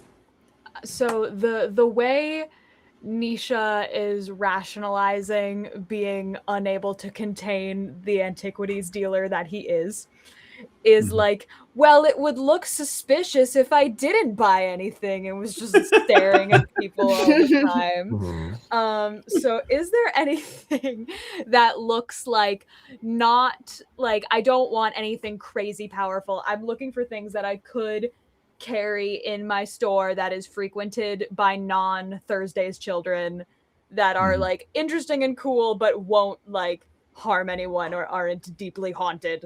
100%. Yes and no. Okay. uh, so there are some items that are like what the society would consider mundane. Mhm. That is definitely not mundane, Right. but would be at least like semi-safe. There Sure. are many items that are not. But you're able to like find a few. These would be, for example, um, It's like when in Rome, right? Like Mhm. um, you would find like this very old tarot deck that was like previously owned by a powerful Greek seer, um, that that at least resembles a tarot deck. It is much more ancient than that, and Mhm. not necessarily like Mhm. tied to those beliefs, but basically like a many different cultures have like the card fortune telling Okay. type thing, and not necessarily fortune telling, but it is more so of divining, I think is the Yeah. best term for it. Um, but you can see like this basically the like Greek version of this deck, that was definitely owned by like at least in the little like card that gives the information on it, Uh-huh. that it was like previously owned by the a seer of Apollo, Cool. Yeah, I'll put in a bid for that and like some other like similar little things here and there. Not looking to like blow everything I have right now, and also still trying to like do my job. But like, yeah, this is a cool thing for someone like Nisha. So taking 100%. advantage of it. The tarot deck you're able to get pretty easily, just for one resource. Um, All right. the other one that you would see would be it is a lock of hair from a glystick. Uh, I might be butchering the pronunciation of that. Okay. But basically, it can give bonuses to manipulation uh, against someone that is attracted to you. That might be something to use in different like potions or things like that that you could sell, like antiquities wise.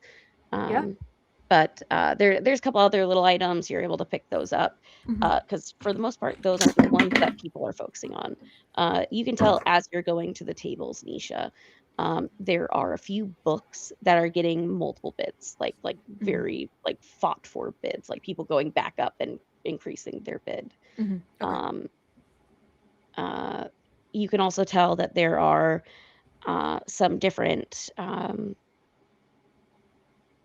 cult items, like infamous items, some Mhm. different haunted objects, Yeah. uh, and you can tell that it will say also like what order it was from, Yeah. as well. Uh, there Cool. are quite a few from the Apollonian Society, Mhm. but you see that basically every society that has shown up tonight has brought something. Great. Uh, but you're able to pick those up, no problem. And by the end of it, you'll be able to win those items to bring back to your shop. Cool. But as Nisha is doing that, what is everyone else doing? What was on the list of things that we were told that we should be trying to procure? Yes. Okay. So, um, there were a few things. One of them was a book.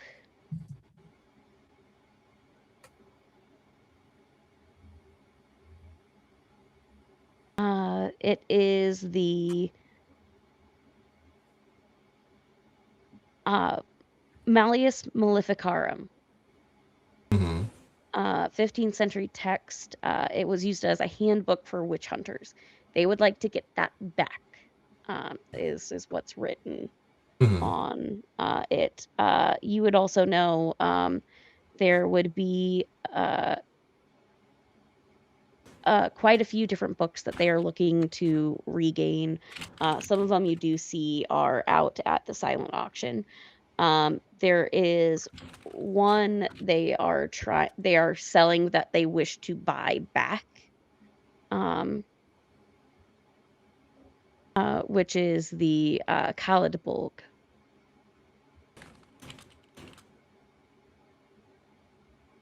It is a very powerful sword.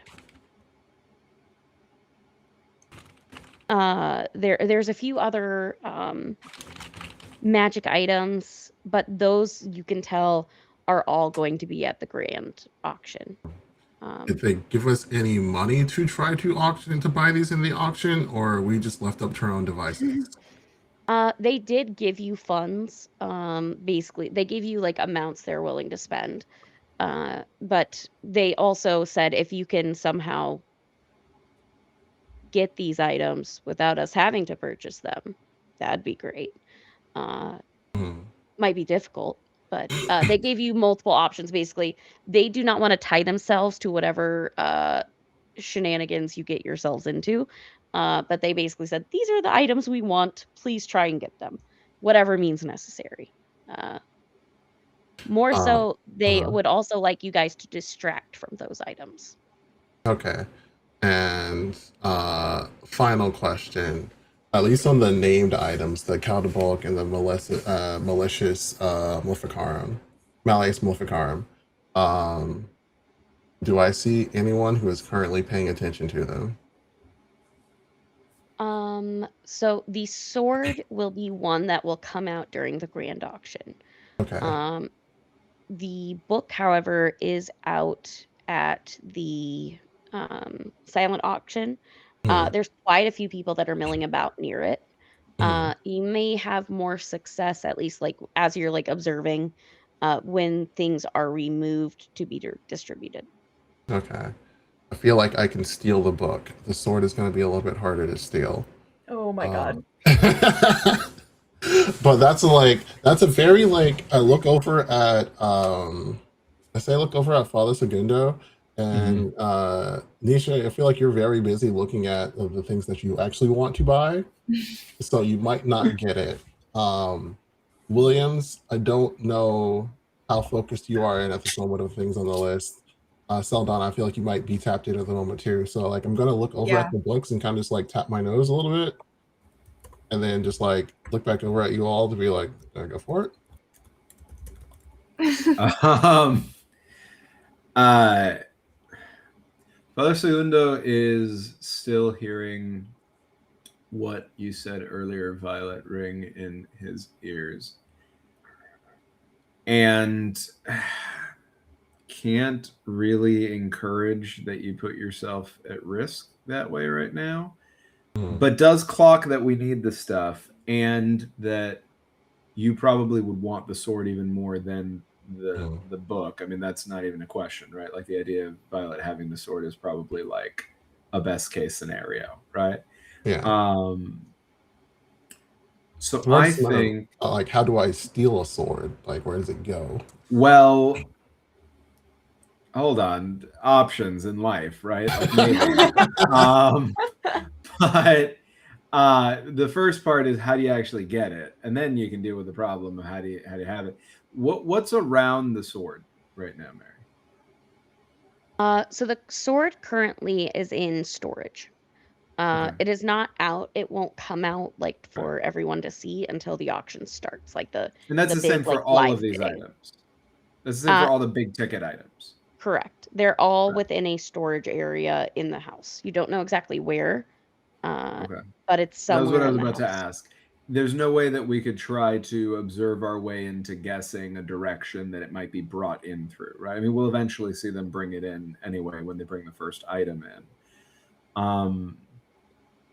Potentially, Mr. Williams, you might be able to get that. You might know that information. If you want to double check uh, I would say this could be a vigilance logic. Uh, I would say a learning logic, just because this is information they would be teaching you, or observation empathy. Okay.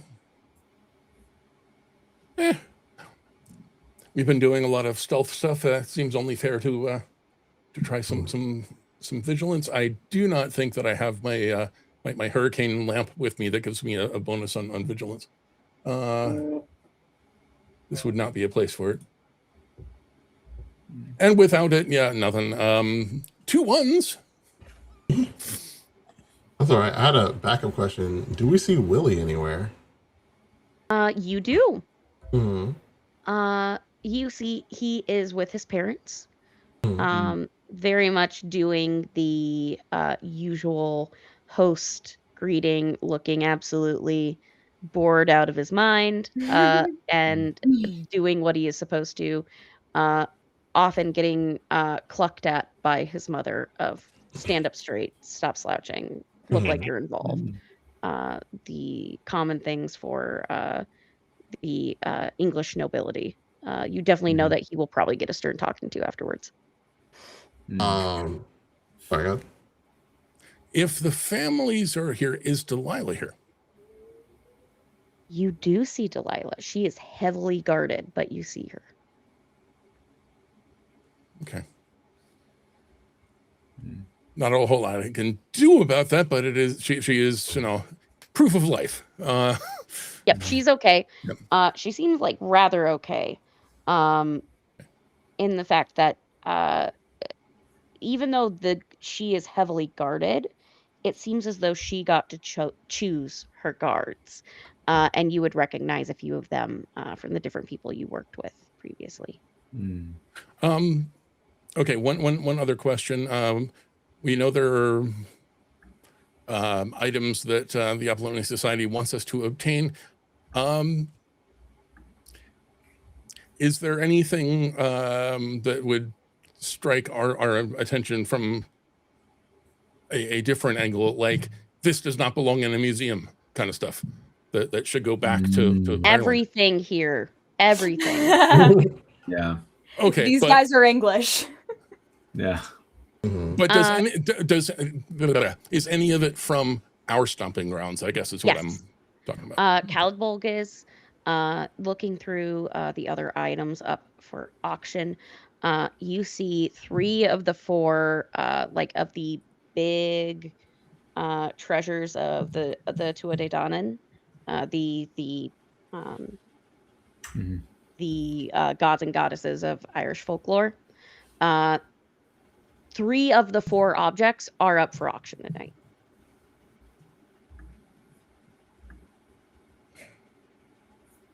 Yeah.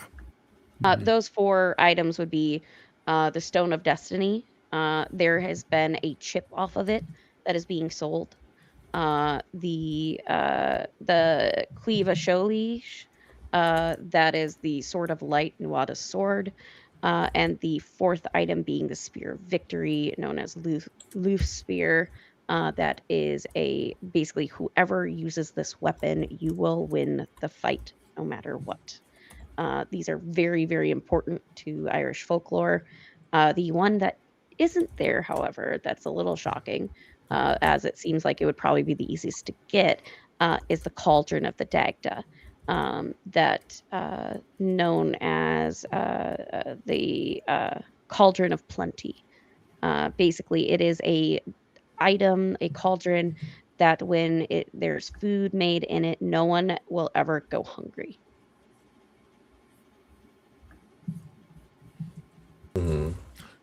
I think Mr. Williams meets eyes with Father Varela about that one in particular. It's not here. Yeah, for sure. I think that Varela will clock that.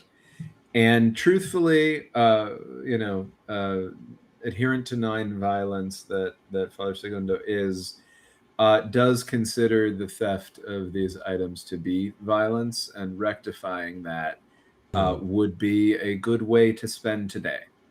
So you do catch that in Varela's demeanor, that this is of interest. What's up, Crimson? I gotta say, hey, if you want to thieves camp me a shopping list. I'm trying not to enable you, Violet. Look, yes. I've got a shopping list, I've got a hit list. I'm very busy this entire autumn. So what I'm hearing, Crimson, is that if you steal the Spear of Victory, you get everything else. You know what? Yes. We can make that run. We can make that happen. If that's what well, this is a good note tells me to do. Fine. What I will say is this: you have a shopping list and a hit list. I will say that the shopping list feels better. Okay. Father Segundo. So will slightly less illegal. Over. Yeah, well, and also just better for Violet, right? So that Violet is less likely to, I don't know, self-destruct, right? So hey, she makes it out of every incident unscathed. Until she doesn't, right? Until she doesn't. That's the thing. That's the game. He knows. So yeah, thieves can't over to you some items we can liberate to return them to their rightful homes from those thieves who stole them before. So that information all goes to you. All right. Mary, I have a question for you. How difficult would it be for me to steal someone's name tag? Not that hard. It's not that people are wearing them because they're forced to. It's not like they are being careful. All right. And it's just like a safety pin situation. Or even What? just like a pin, like a brooch kind of pin even. Um, it could be like accidentally bump into them, Mm. take it type situation. Okay, because like what my goal is here is to take the pin for another society, and then to have Willie bump into me and knock me over, so that I can be like, "Is this how you treat your guest?" And as I'm like chewing him out, to then pop in and be like, "Hey, I need some information." 100%. You can absolutely go ahead and give me a stealth roll. Okay, Um, that's 7 dice. And you know what? I'm gonna be risky. I'm gonna roll them all at one time. okay. 2 6s so far. 2 6s. Okay. You've got options. So there are a variety of different secret societies here. Are you just going at random or of ease of taking? Because there's a few people that have been indulging a bit in the wine and spirits. I'm gonna go for the easiest mark here, like in out, grab thing before anyone looks at me. That would be one of the Chevaliers de la Foi. Or And de la that's French. Cool. Yes, the Knights of the Faith, a secret society that from France. They are a little bit overindulging. That they lost the auction last year and are a little bit upset about it.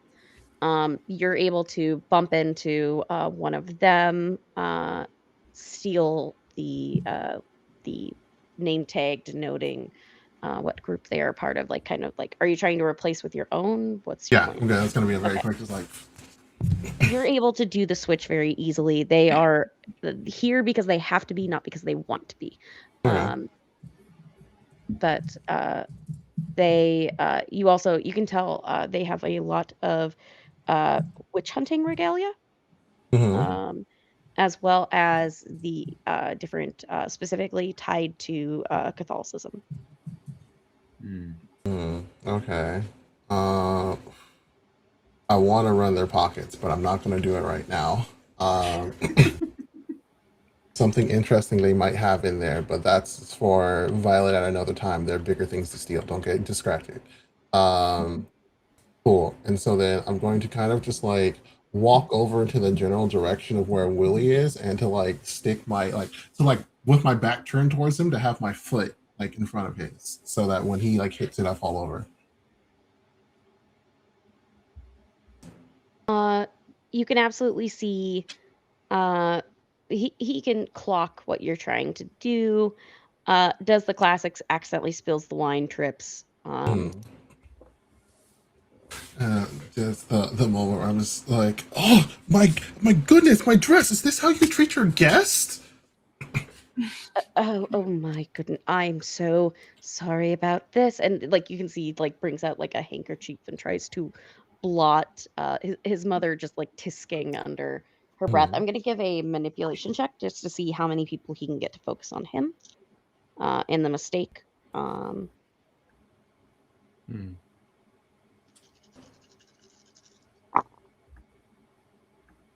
One success for him. So he's able to play it off like it was an accident. And he kind of clocking that you need information as he's like trying to like clean off your shirt and dress. He just what is it? And so I'm saying, just look real quick. I need what? Sorry, rewinding for Crimson. What am I looking for at the top of the list again here, class? You are trying to figure out where the items are being stored. Yeah, I meant like which one? Actually, you know what? I guess the first thing that's on the list is the cow de bulk, and then after is one of the Irish weapon things that we're looking for. Actually, no, because those are all in the same like store unit, right? Like they're all in the same Correct. place. Cool. Yeah, Yep. perfect. Yeah. Hey, where are the secure items being held? Uh, the basement. It's guarded, but you should be able to get there, especially with this. And he's going to hand you uh, a seal, a Stuckley seal.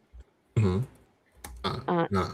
Uh-huh. use it sparingly, or I might get into a lot of trouble. She goes in and out, Willie, and then she gives him a little wink, and she says, "Trinket says hi," and gets ready to leave. So you are heading to the basement to see where things are stored. What Mhm. is everyone? Nisha is picking up awesome items for the shop. What are Father Segundo, Mr. Williams, and Celadonna up to? Because Mr. Williams, this is a night off for you. You are under watch, of course. This is a super spy event, basically, but uh, you are free to do as you wish.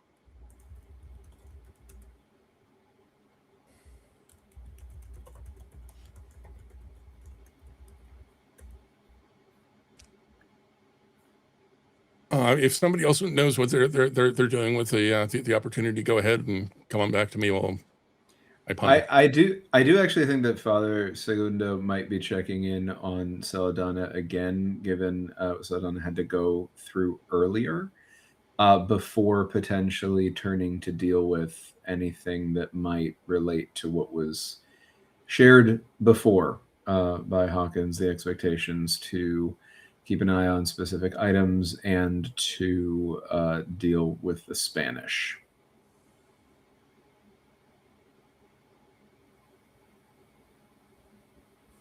I think in that case, maybe Saladonna will use the opportunity to look almost like we are checking out the items together.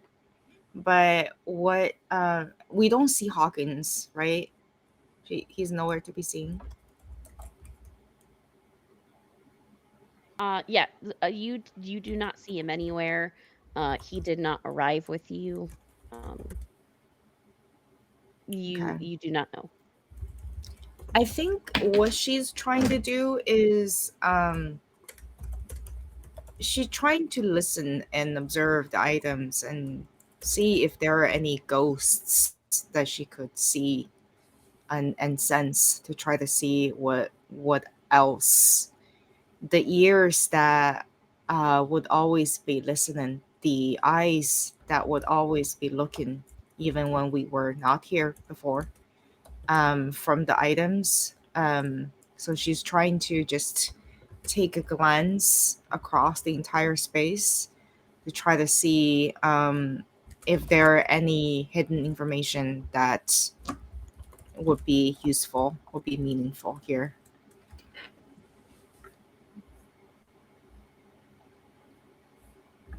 So you're trying to find information that would be useful that you can glean from, like, are you trying to Yeah, like overhear other people or? I guess the inventory. Why are these inventory presented? Are there any nefarious reason why any of the things are here? I suppose. Mhm. Yeah. So that's what she's trying to glean. Um, Give me an observation empathy check. Okay.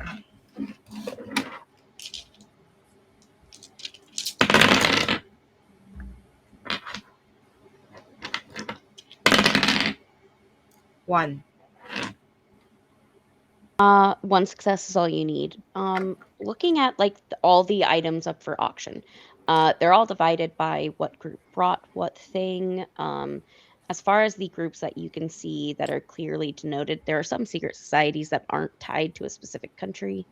Mm-hmm. Um, but at least for like the countries that have like sent their representatives, you see the Spain's group, the Reconquista, the France group, the Chevaliers de la Foi.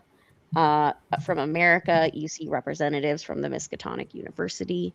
Um, Eastern Europe has their group, the Pravda, has brought a variety of items, and this would be in our with how things are.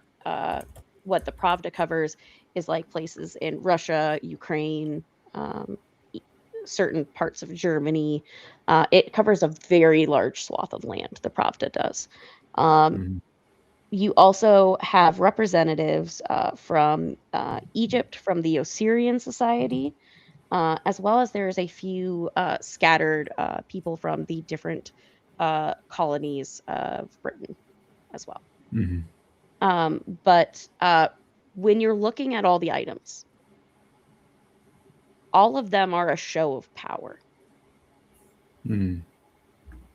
Many of them are taken from the places that many of these places have colonized. Like I said, almost everything here should not be sold. They should be returned to where they should be. Mhm. Um, this is very much a show of the elite of look what we were able to collect. Um, you also can tell that quite a few of these items were meant to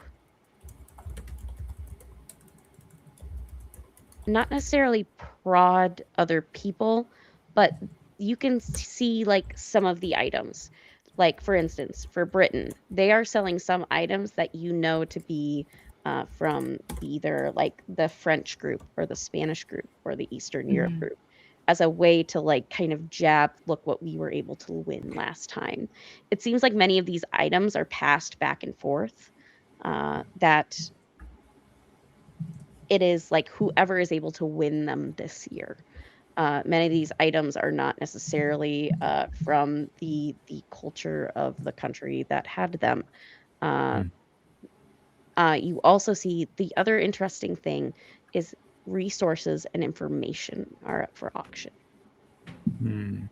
Mhm. Um, one thing that you see is that would definitely kind of strike of like the different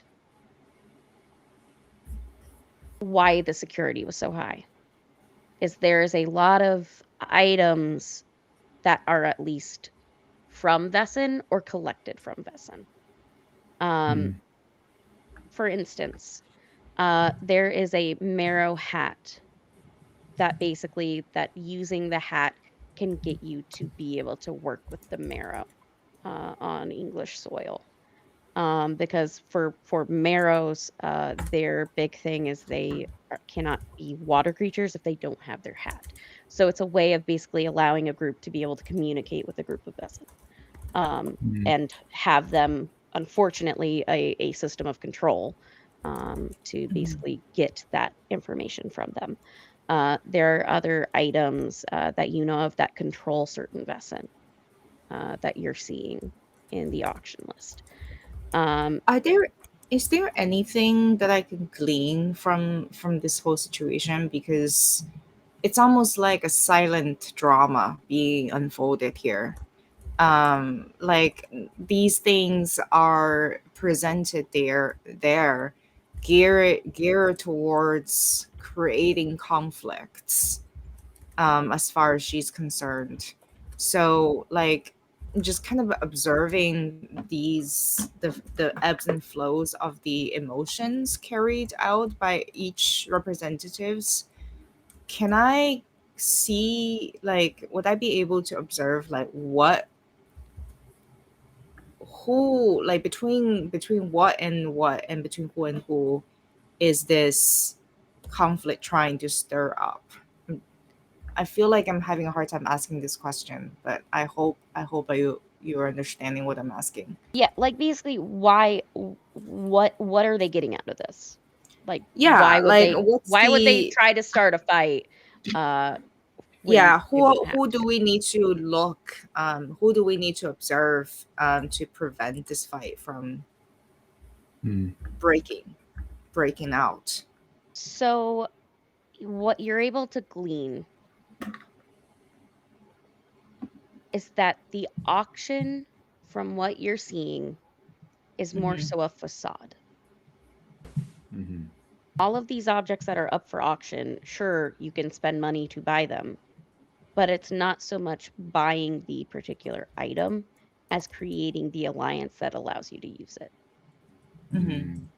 By setting up so many things that could cause conflict, it is making it look as though, oh, this person is against that person, so you should work with me. Mm-hmm. All of the things, like they are using these objects and these artifacts and these resources of information as leverage for the next few months till the next event. How are we sharing information?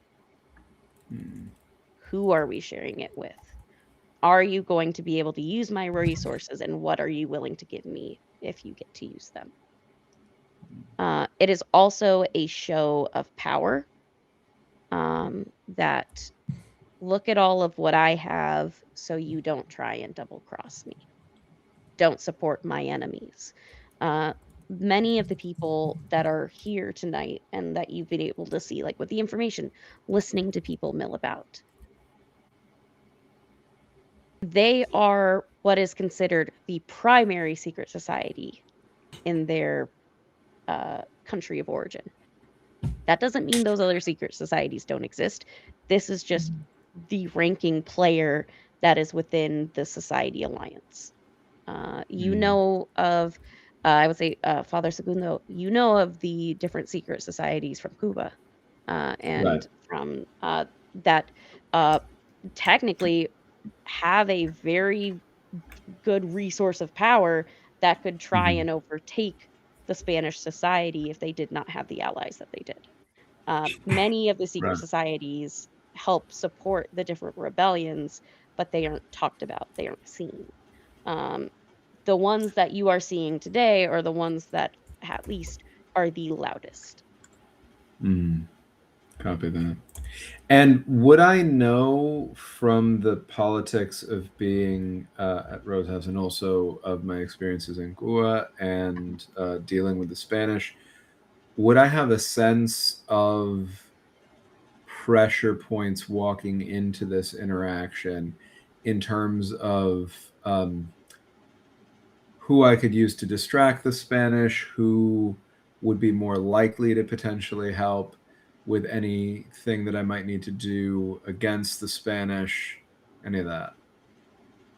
Um, you would know that at least currently, uh, Mhm.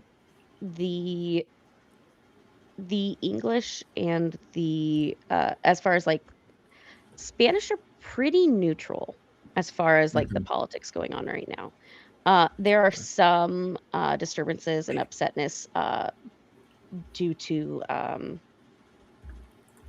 the,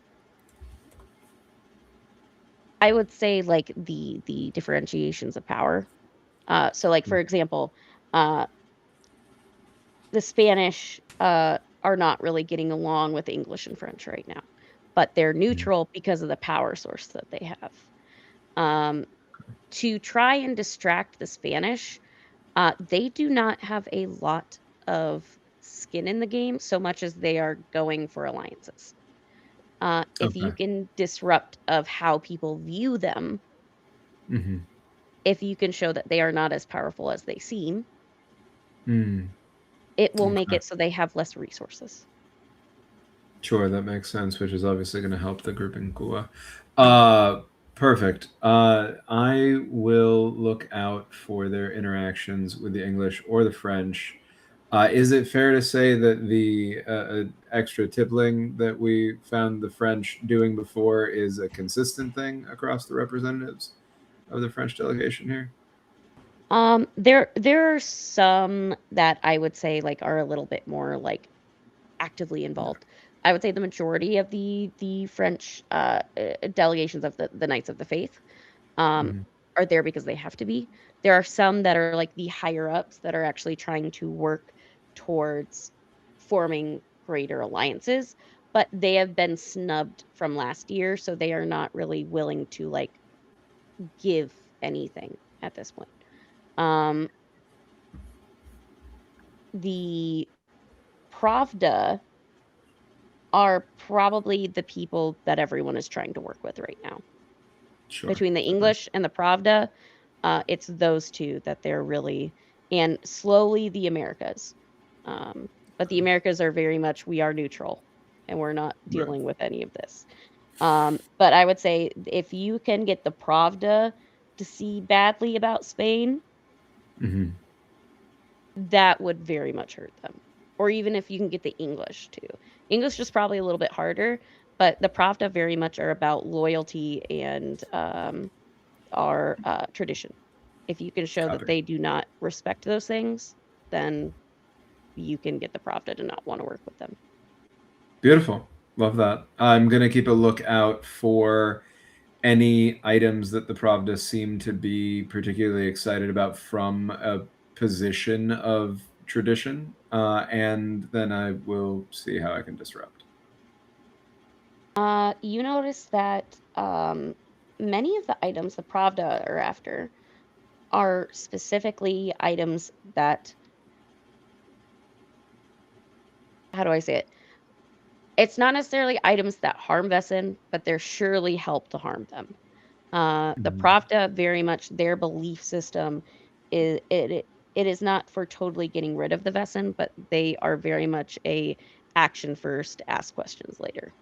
If a Vesson is causing a problem, they try and do a ritual to either get the Vesson to leave. If it is a spirit, it is to get them to move on or to stop them in their claim to the plane of the living. Mhm. They are very no nonsense. So they are very much the items they're looking for are not the ones that like are the shiny objects, but the ones that are actually helpful more so in a crisis. Um, Okay, that makes sense. How much discussion is happening right now around these items? Like, how much opportunity is there to mill about in conversation, loud or quiet, to talk about the nature of them? so you would know just like by paying attention. There's some light conversation. Mhm. Majority of the conversation is very much what I would consider the verbal form of thieves' cant. Um, Copy, copy. they are having conversations surrounding the objects, but Right. it's not about the objects. Right. It's about the ally. It's about the opportunities to ally. Um,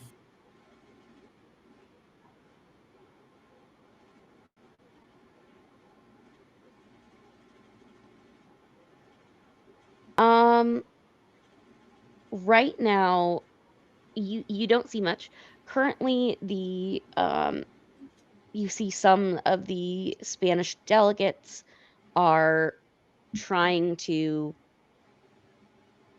go uh, to the French and the English for whatever reason. Uh, they have not gone to the Pravda yet, which the Pravda could see as a slight should you bring that up. and the Pravda, just because I'm coming up as a priest, their relationship to that.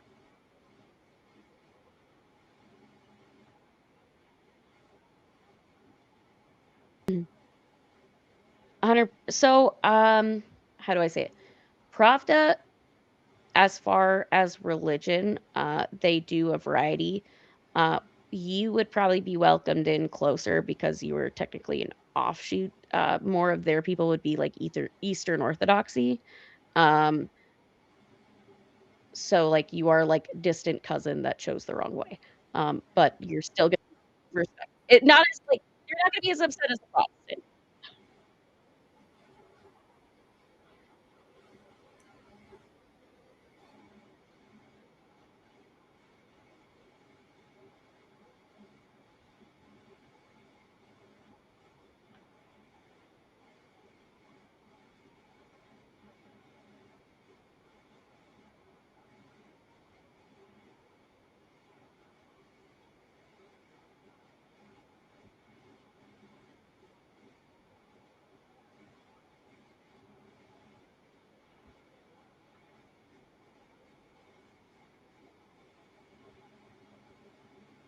Um, very much in like the because the Pravda very much work like the mafia does, very much like Russian mob feeling.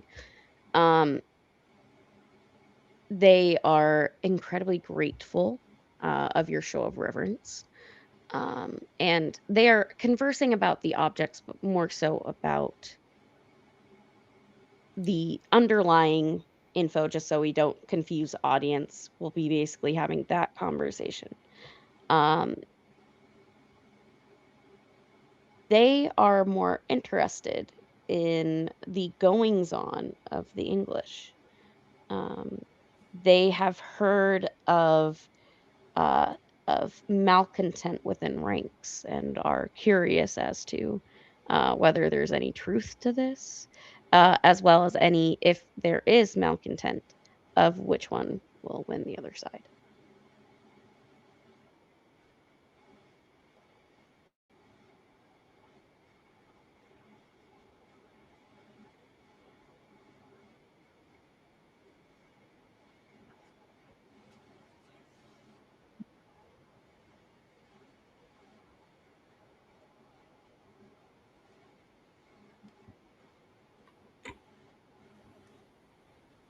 I'm just going to turn around and say whatever they say to me to somebody else.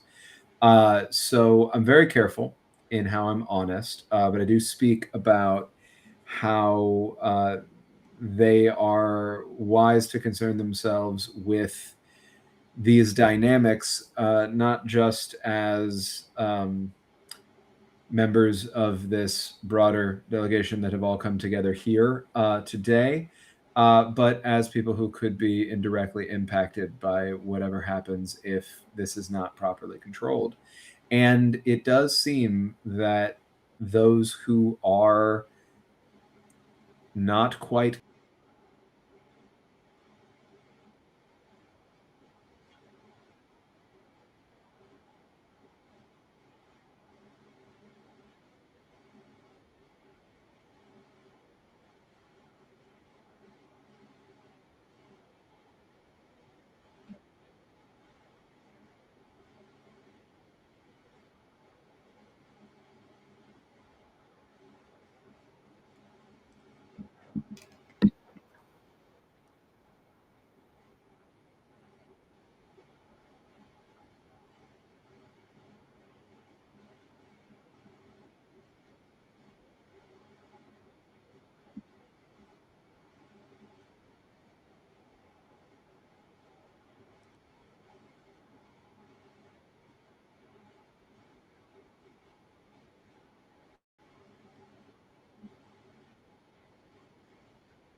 They will communicate to you that should a side need help, they'd be willing to help in order to weaken the current superpower that is the British Secret Society.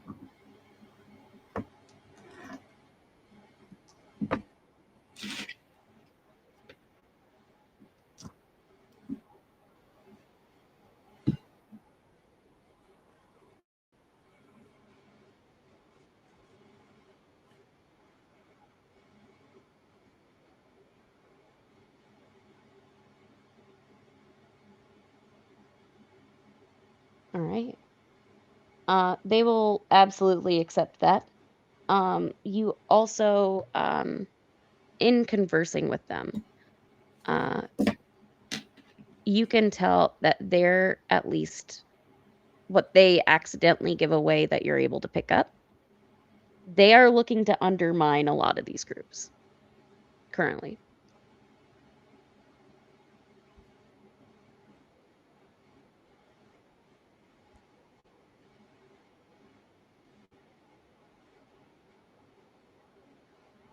Fantastic.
Perfect. They absolutely will leap at that. Appreciate you for your time, and they also give you a coin with the symbol of the Pravda as a communication method.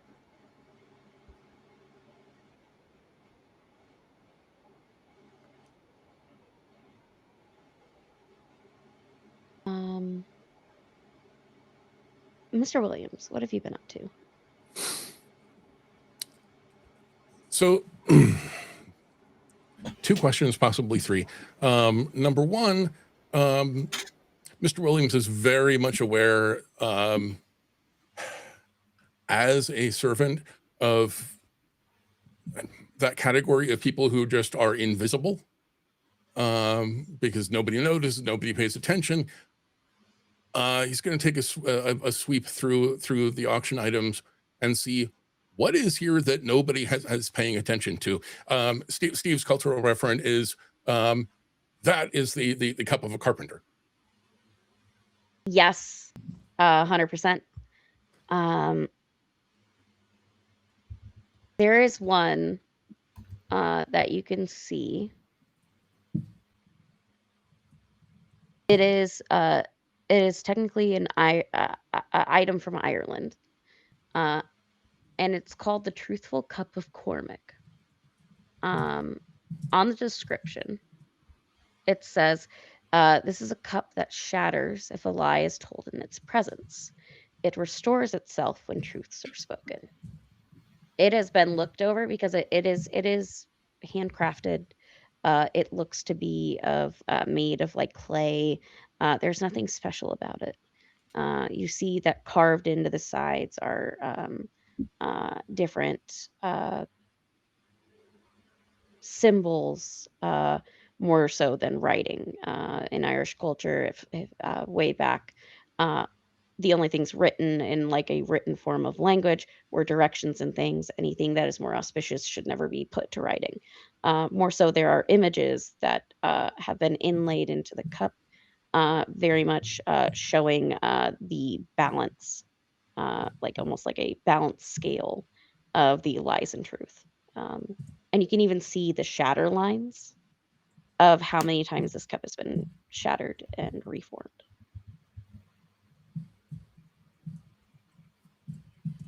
And no one's paying attention to it at all. Okay. Go ahead and put a quietly put a bid on that.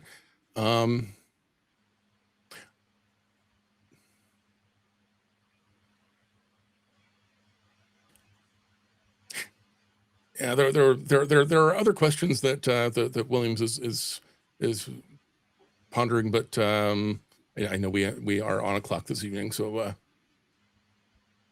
we will leave for some other time to explore what kind of trouble the folks from Miskatonic are getting themselves into, because surely they do not understand everything that they have brought or everything that they're going to go home with.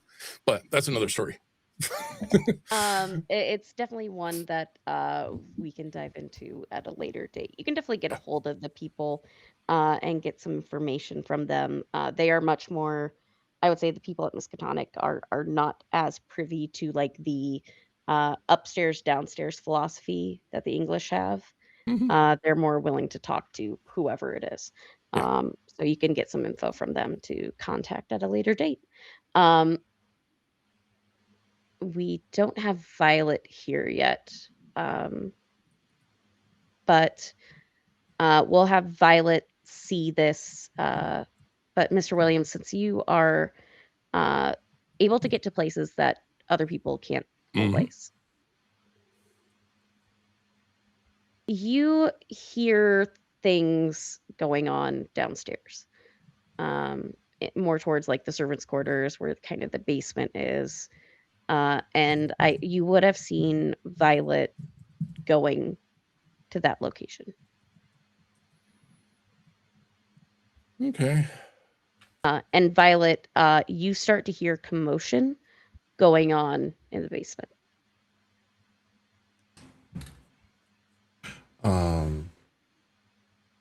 I mean, hey, let's take a look. So both you and Mr. Williams kind of end up at the same point at the same time. You see a trail of people knocked out cold leading up to a door. All of these people are incredibly heavily guarded. Some look like they were beaten up more than others. No one is killed. Mm-hmm. All of them are knocked out. Some of them have a strange powder on their face. But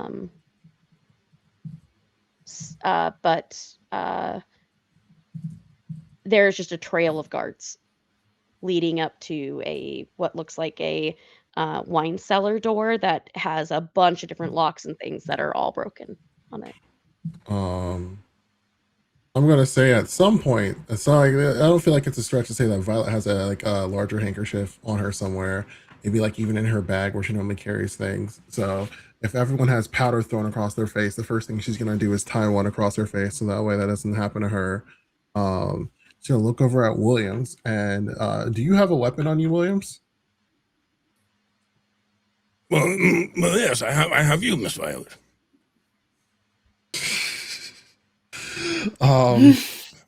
She's gonna hand you a knife just in case, and she is really glad that you did not that the ritual that happened before did not include her, because she has no idea what's going on in that room, and she does not even guarantee her own safety the moment she starts charging in. Not charging in, sorry, but like she's heading forward with purpose. Like she wants to like see what's going on, but she's not going to give herself away until it's too late. 100%. You open the door, and inside, many of the items, like you can see like where they would have been stored, are empty. You see one person with holding what looks like a spear. They are wearing garb that very much makes them look as though they have been living in the forest. They have a mask. This one is of a wolf that seems to have been like carved out of wood on their face. I immediately throw a knife at them. Okay. All right. We're doing this. Okay. Go ahead and give me an attack roll. All right. Like I don't know specifically what's going on here, but I do know that this is now a battle for which one of us gets blamed for this first, and it's not going to be me. Valid.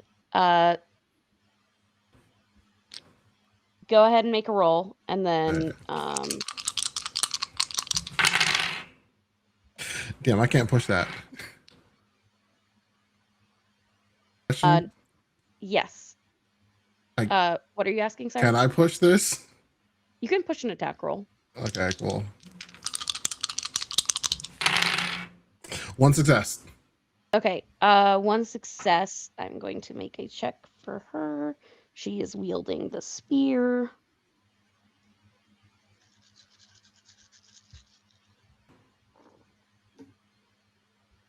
That's 3 successes. So you throw your knife, and almost what is strange is the spear that she is holding almost moves on its own to deflect. Shit.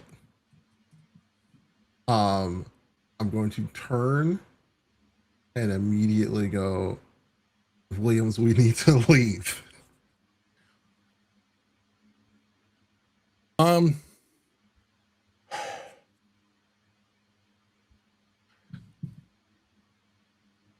I think Williams has slipped the knife away somewhere, and he's going to attempt before doing as instructed. He's going to put up his hands, step between the two of them, see if there's any possibility of talking, despite Violet having led us down a different road, because this is seeming. This is seeming, first impression, like somebody who has a very justifiable beef about what's going on upstairs. You get in the middle.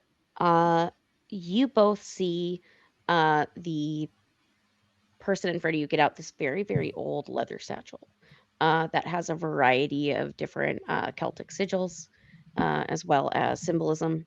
And she just chucks the spear in. You have to understand the satchel's this big, and the spear just fully goes inside of it.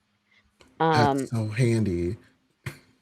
it is very handy. That's something that she Uh, says out. That's Violet says that oh, out loud. That's so handy. she just kind of gives a nod, Mhm. and then you see her begin to as she like tucks the bag safely away. You hear the sounds of her body transforming into something else. Upstairs, all of you guys begin to hear like random like screams and shouts. Um, and see there's a variety of like wildlife that begins pouring out from the basement. Birds, foxes, wolves, uh, variety, and you would all tell like these are, and I think Celadonna, you'd for sure know, a lot of these were species specifically native to Ireland that begin just pouring out of the basement. Um, I'm she is a creature of the woods, so I would like to think that her concern sort of extend um to the creatures, to the animals a bit. So and there's trouble. So and which she's expecting.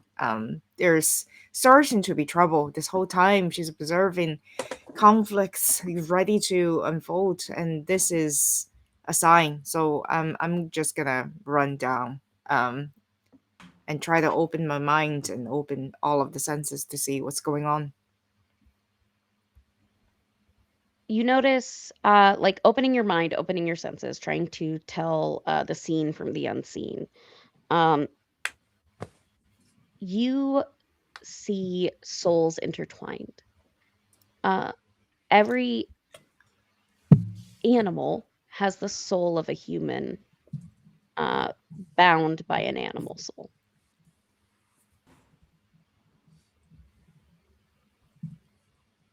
I don't know if the others are following me, but if there are, you're gonna just kind of hear her turn around and say, "I don't know what's going on here, but this is blasphemous."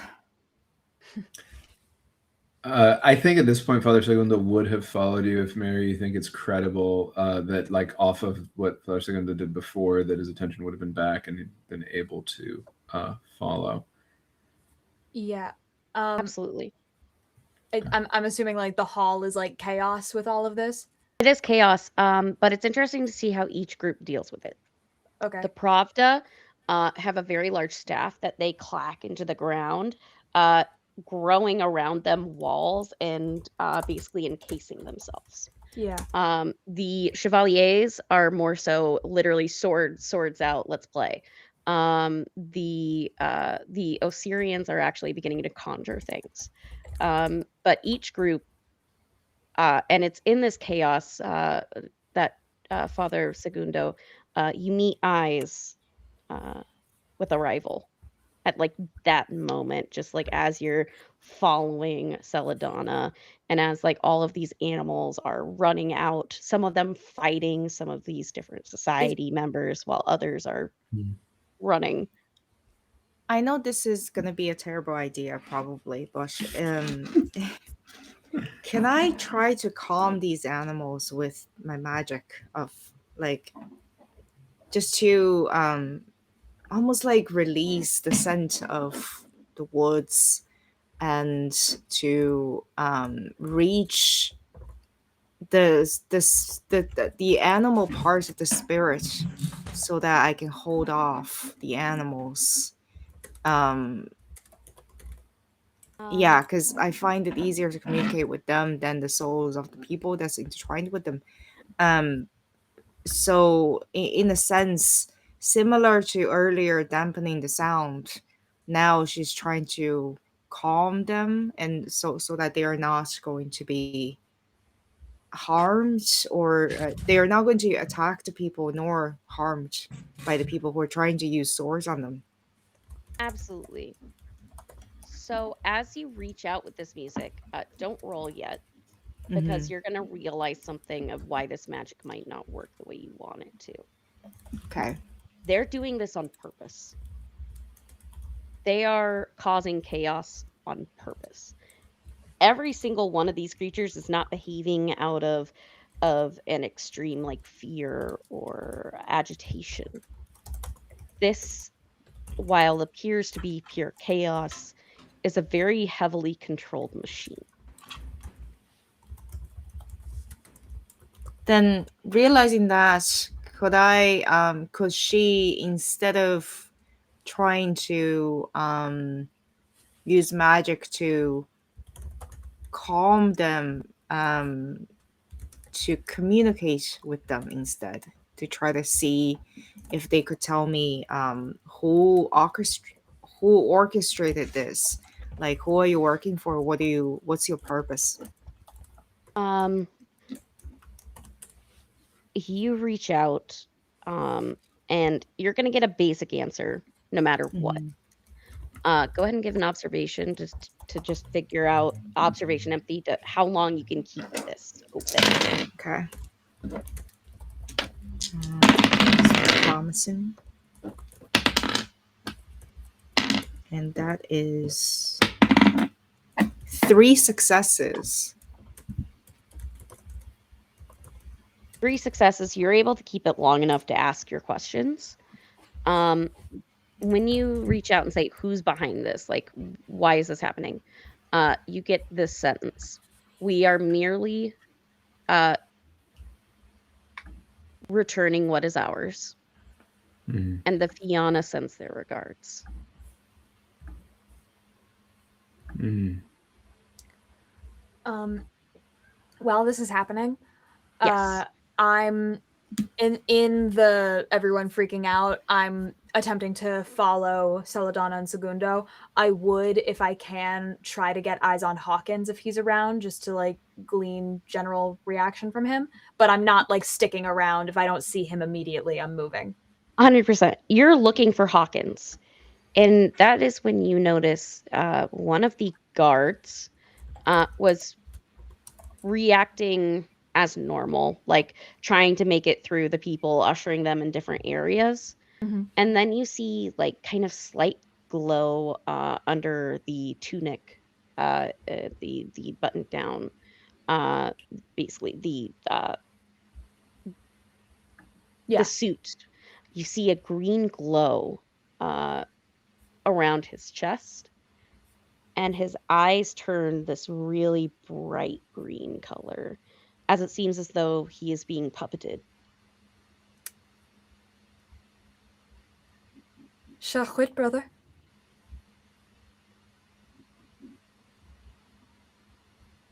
And you see, like, he doesn't have a hat on, but he gives the tip of his hat, Oh, that's awesome. and uh, it grins, and you feel as though they are very impressed you were able to notice them. How can I be of service? Find who's taking our objects.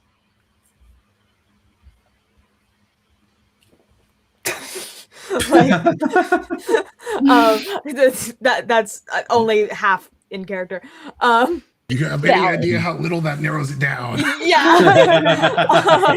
Yeah, we're at a colonist party. Mhm. Yeah, I'll go. I also would like to scan again, like not sticking around if I don't see it immediately. Is there a person who looks like the poppet anywhere? Yes. You see she's actually being led out, like she's kind of surrounded by a group of like wolves. She is clutching a red hat to Okay. her chest, and they are kind of fending her off. Yeah. Basically, anyone that would come near, they start to attack. The animals are protecting. The animals are. Okay, and do Violet has the puppet or do I? I don't that is up to you guys of who has what. You looked looked at at it, but I think I still you have it. Okay, so Yeah. I can't do anything about that. Oh well, I would ask this guard, this now possessed guard, who's your friend over there? He smiles wider, and you feel on the back of your neck like this chill kind of settle in. And it's kind of at that point you realize you're talking to Hawkins. Fuck. Wait, but what the fuck? Wait. What? Wait. No, but what? Okay. So sorry. So above table. So Hawkins is defecting, or I just majorly screwed up. You did not realize who you were talking to. But you just like find out who took our shit. Yeah, there's a bunch of people taking the Apollonian Society's crap. That's the animals and whatever taking the Okay. stuff right now, Mhm. right? Or Yes. Okay. Mhm. Okay. I thought the animals were possessing the guard. I thought this because I said Shachwit and he got it. So okay. He did. He absolutely got it. That is a clue. I will Fuck. say that. That is a clue. He understands Galaga. God damn it. Okay. So okay. Okay. So that whole freak out was not in character.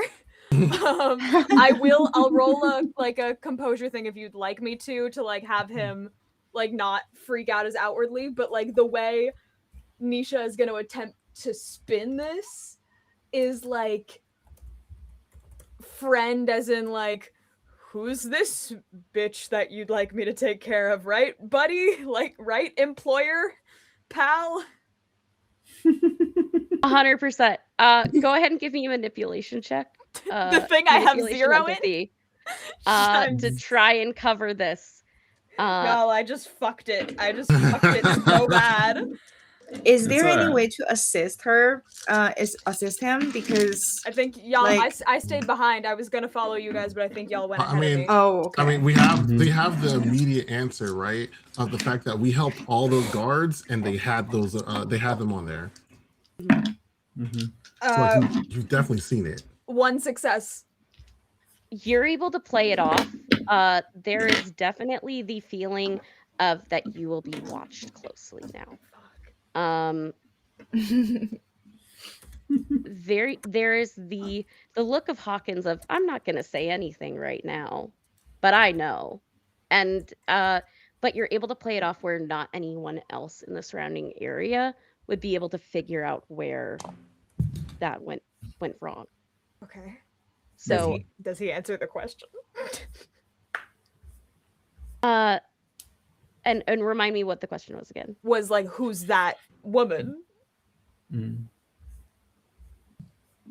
That woman is a very high-ranking member of the Marrows, and I very much would like to have her back. We have not yet come to a agreement on our associations. You've got it. Glad to have you with us, Nisha. Always, Mr. Hawkins. The chaos kind of continues around. I want to do something else. Yes, go for it, Celadonna. Cannot believe how poorly that just went. It happened. You're doing great. Thank you. Yeah. Violet will perhaps might be proud of me here now. But so sensing all of the animals and all of the souls that they were intertwined with are trying to take back what belonged to them before, right? At this colonist party. I'm gonna turn around and spin my magic against the people here instead. Okay.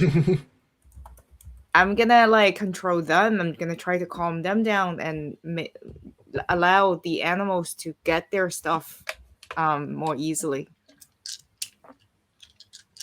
This has twofold purposes. One, I actually think, yeah, it is their stuff. They should take it back. And two, I'd like to. So after they did do that, I'm going to observe them and follow them and follow them to the source. 100%. Hmm. You go ahead and give me an observation empathy. Use your magic real quick. Okay. That is 2 6s. All Right right. off the bat. Yeah. With the 2 successes, you are able to send a pulse of calm in a way that you're able to, with your extra successes, make sure it doesn't look like it's coming from you. You see that they begin to like sluggishly slow down in their attacks as the animals are able to make it out before you notice many of the guards that would normally cover the doors, the entryways, all of that have been just whatever this powder is was puffed into their faces. Cool. And I think Celadonna is gonna try to ride a ghost horse off somewhere, and wherever they're trying to head to, she's gonna head over there with them. You follow them. For everyone else at the party, you see many of the groups begin to effectively rage a bit against the hosts as this auction quickly devolves. Nisha, Or Willie. you have the feeling that you are now going to be heavily watched by Hawkins. Shit. So I can't. I can't do anything. I don't know. Okay. Well. Okay. Not necessarily you can't do anything, but you have the feeling, at least for the next while, you are going to have to be incredibly careful. Okay. So technically, the order I was just given was to deal with this woman. Yes. Although she is basically left by the time that like he describes it to you, but everyone has just seen her like flee with the animals. Most of the animals, by the time you're able to stop talking to Hawkins, most of them have gone. Oh well, can't do anything about that. Like, Mary, can you remind me what happened to the lady that was with us? She turned into a wolf and ran. Okay. Yeah. If I can't do anything about that, then I'm gonna go to the other people that I'm definitely spying on.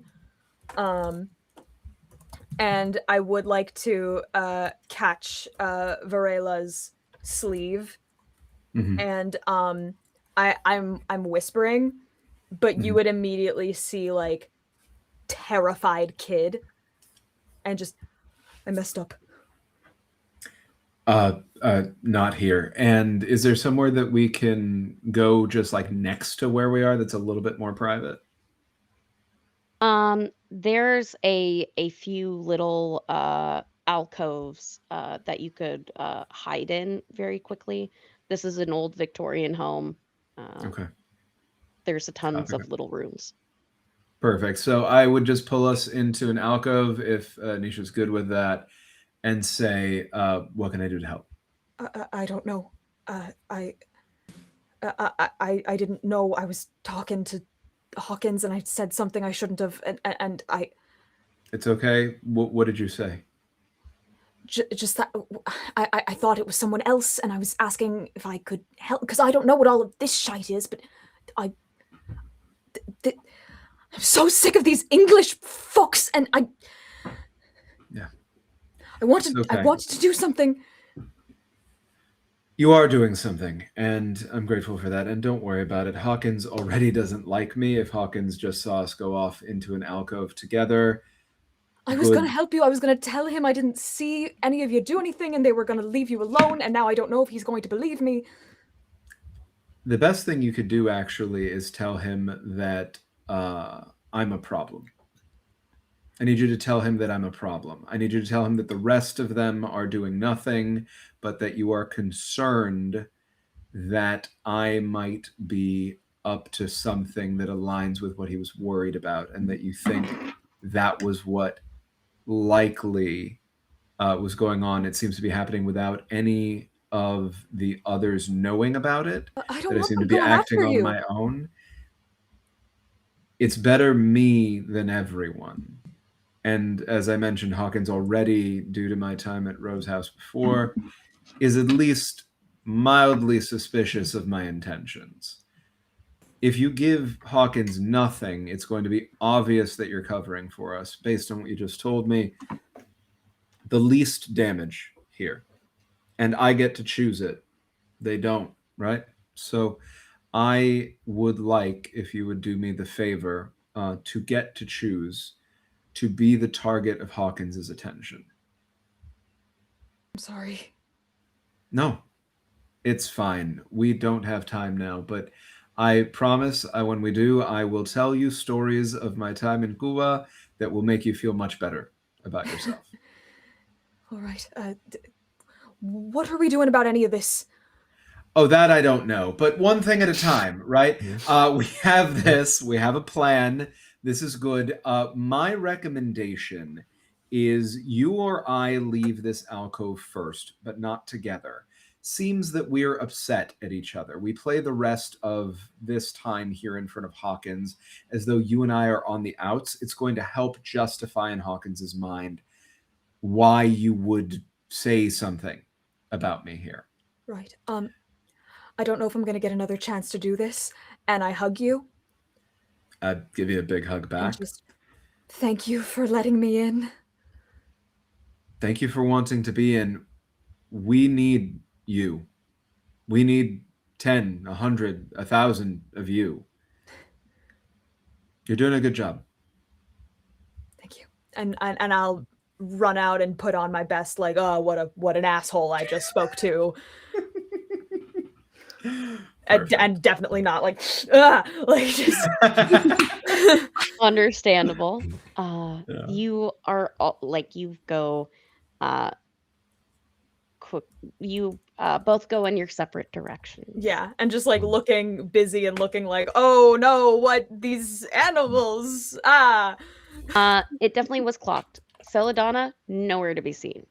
Mr. Williams and Violet, both of you make your way upstairs to see I the wanted chaos. to do Yes. something actually. Yes. Yeah. What do you want to do? So while we're still in the storeroom there, two things. One, is there literally anything left, or did it all go into the bag of holding? There are things left. Specifically, the objects that were not culturally connected. Okay. You see, there are a variety of objects that were stolen from actually multiple cultures. You have a feeling this was a multi-secret society theft. Okay. Nothing that's on our list that we care about because our stuff was culturally like appropriated there, so it would already be gone too. So Yes. what I'm going to do here is go, Williams, I fucked up. So Williams, can I roll anything to like start to track after the wolf who just left? Yeah, you can follow. Absolutely. She's not stopping you. Mhm. She has a mission. You Okay. can follow her, but if you slow her down, that's on you. I am absolutely, if anything, if it works out the way it has worked out before, Violet hates running. Violet's going to be right on her tail. So with that, I'm going to say, Williams, I fucked up. I got to see where this is going. It picks up her knife and it's just like, You can either make it up that I was in here and I was doing shit, or you can make it up that you never saw me. Well, I rarely do. And that's why you're the greatest, Williams. And after that, she's gonna start running after the wolf. Sprints after the wolf. Hmm. Anything else anyone wants to do before we wrap? Williams is going to scoop up any small things. He's not going to come back up out of the basement, arms loaded or anything, but Yeah. anything small that he can hide away in all those nice little pockets in his new outfit. There's a variety of things that you could take that would not be partially missed. So yeah, you're able to do that, no problem. I can get that stuff. I don't later. particularly care if they're missed, just not that they're big enough that it's bulk. Yeah, no, yeah, 100%. What's that? You're able to do that very easily, including that cup that you were kind of eyeing earlier. You're able to grab that very quickly.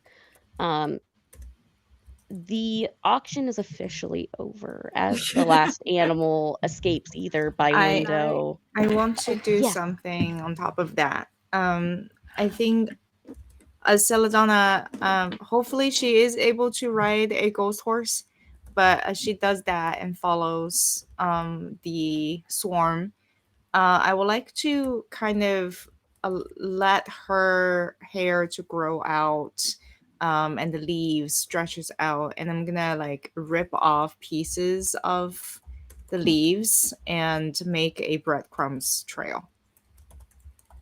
Perfect. You have a trail to follow. The others absolutely do. Also, I dropped the French name badge in the in the room where I was going. It's like, you know what? Perfection. If we can blame anyone in here, then like it was definitely they did something with this, right? But yeah. That's perfect. There very much is a question of who did what, but many eyes are on those that either disappeared for part of the day, which would include many of you. I would like to, just as the last of the animals are leaving, if I could like position myself somewhere in like the stampede and like do some motion like I'm covering myself, like oh no, and then if I could just, as some creature is running past me, just like brush a hand alongside, and I'm just gonna whisper, "Find me back home." And then I'm going to approach Hawkins with my report. You report to Hawkins, and it is in that moment that you all realize you are no longer welcome in Rose House. And that's where we're going to end tonight's session. Oh, That's fair. Thank you guys Come at me, vampire. Come at me. I'm ready for you. Are you Oh, sure man. about that? Are you sure? Are you sure? Okay. But that is all we have for this evening. Thank you for staying with us a little bit later than we normally do to wrap up this adventure. We're gonna go around quick and show you guys what the amazing cast has in store in the coming weeks, and we're going to start with our lovely guest. Their last episode tonight, Julia. Where can we find you? hello everyone. My name is Julia. Thank you so much for having me. This was so fun. I especially when I wildly misunderstood what was happening and then fucked it all up. Sorry. But you can follow me on Instagram at QueenJulia_11 or Blue Sky at QueenJulia11. I also have a YouTube channel, which is just my name, Julia Labouche. That is LABUSCH, because the captions will not spell it right. There you can find a playlist of all my previous AP appearances, an original play, audio drama, and a bunch of videos of me singing. Anything coming up will be posted to Instagram, but the things I can tell you about right now are on May 13th, the first episode of our new series on Roleplay Retcon. Our Session 0 episode will be coming out, so give that a watch. It's going to be really fun. And on Hilarity Save, I am part of the Valley. My cast has not been announced yet, but there are only 2 options left. So I'm at one of those tables. Ooh. And I can most often be found on Streaming Rainbow. I think that's all my things. Oh my god. Thank you again for having me. I will gladly come back anytime. I'm going to pop it to Danny. Thank you so much. And thank you, Mary, for another wonderful session at this wonderful table. Very happy to be here. Danny, he, him, Father Varela Segundo, SJ, he, they. Who is fully ready, Hawkins? Oh, Come no. at me. You think you scare me, Hawkins? Maybe, but I'm here anyway. Anyway, I can be found as Danny R. Mendoza all over the internet. You just put me into any search engine. I'm there. Blue Sky is good to follow me for my TTRPG stuff. I have 10 million, billion, trillion things that I'm not going to get into. I'm going to just focus on a couple. I am in the staff over at Streaming Rainbow. We have a bunch of wonderful programming. Check that out. Yeah. I am lucky enough to be able to be a part of Rocket Club, a multi-stage anthology, which involves Mary here, and Nerds with Dice, Streaming Rainbow, Pocket Dragon Pub, and Pantsless Tables, where I'm running tables at all of those channels of Rocket Club during the open playtest, which goes through the end of May 2026. Rocket Club is a game made by M. Hubbard, who's collaborating with us on this, and Evil Hat is publishing it, and they're collaborating with us on this. So you can go to evilhat.com/rocket-club. That's evilhat.com/rocket-club, and sign up through the end of May 2026 if you're seeing it before then, seeing this before then, and get a free 172-page PDF alongside supporting materials. You can follow along with what you're watching us play. You can watch some educational videos we have over at Streaming Rainbow to help you understand how to play the game. You can play it with your friends or just decide to read it yourselves. The only thing that we ask is please give as much playtest feedback as you feel comfortable sharing, because we want this already incredible game to be made much, much better. By the time it publishes next year. The other thing I'm going to take time to mention is got a lot of charity games coming up. Right now, a lot of what I'm doing through Many Face Plays and Queers and Spears, it's simultaneously with Just the Human and Share TTRPGs, is raising money now in the month of May for Doctors Without Borders with a focus on Palestinian aid. So May 12th, 8 p.m. Eastern, we're playing a second table of Misspent Youth. May 21st, 2:30 p.m. Eastern, we're playing Pasión de las Pasiones, Mass Effect Edition. Over at Streaming Rainbow, we are going to be raising money on May 16th at 8 p.m. Eastern, doing a level 20 campaign with a bunch of people who played the same character in one of our marquee shows, Inferno, that has a rotating cast. All of us and our GM, who's not going to be the GM for that, I'm going to be the GM for that, are going to be playing level 20 D&D with the deck of many things. And I had them make the most broken characters they could possibly make. I keep giving them more stuff. They're like, are you sure? I'm like, yes, because then I get all the toys too. So if you want to be a part of that fun for a good cause, come be a part of that.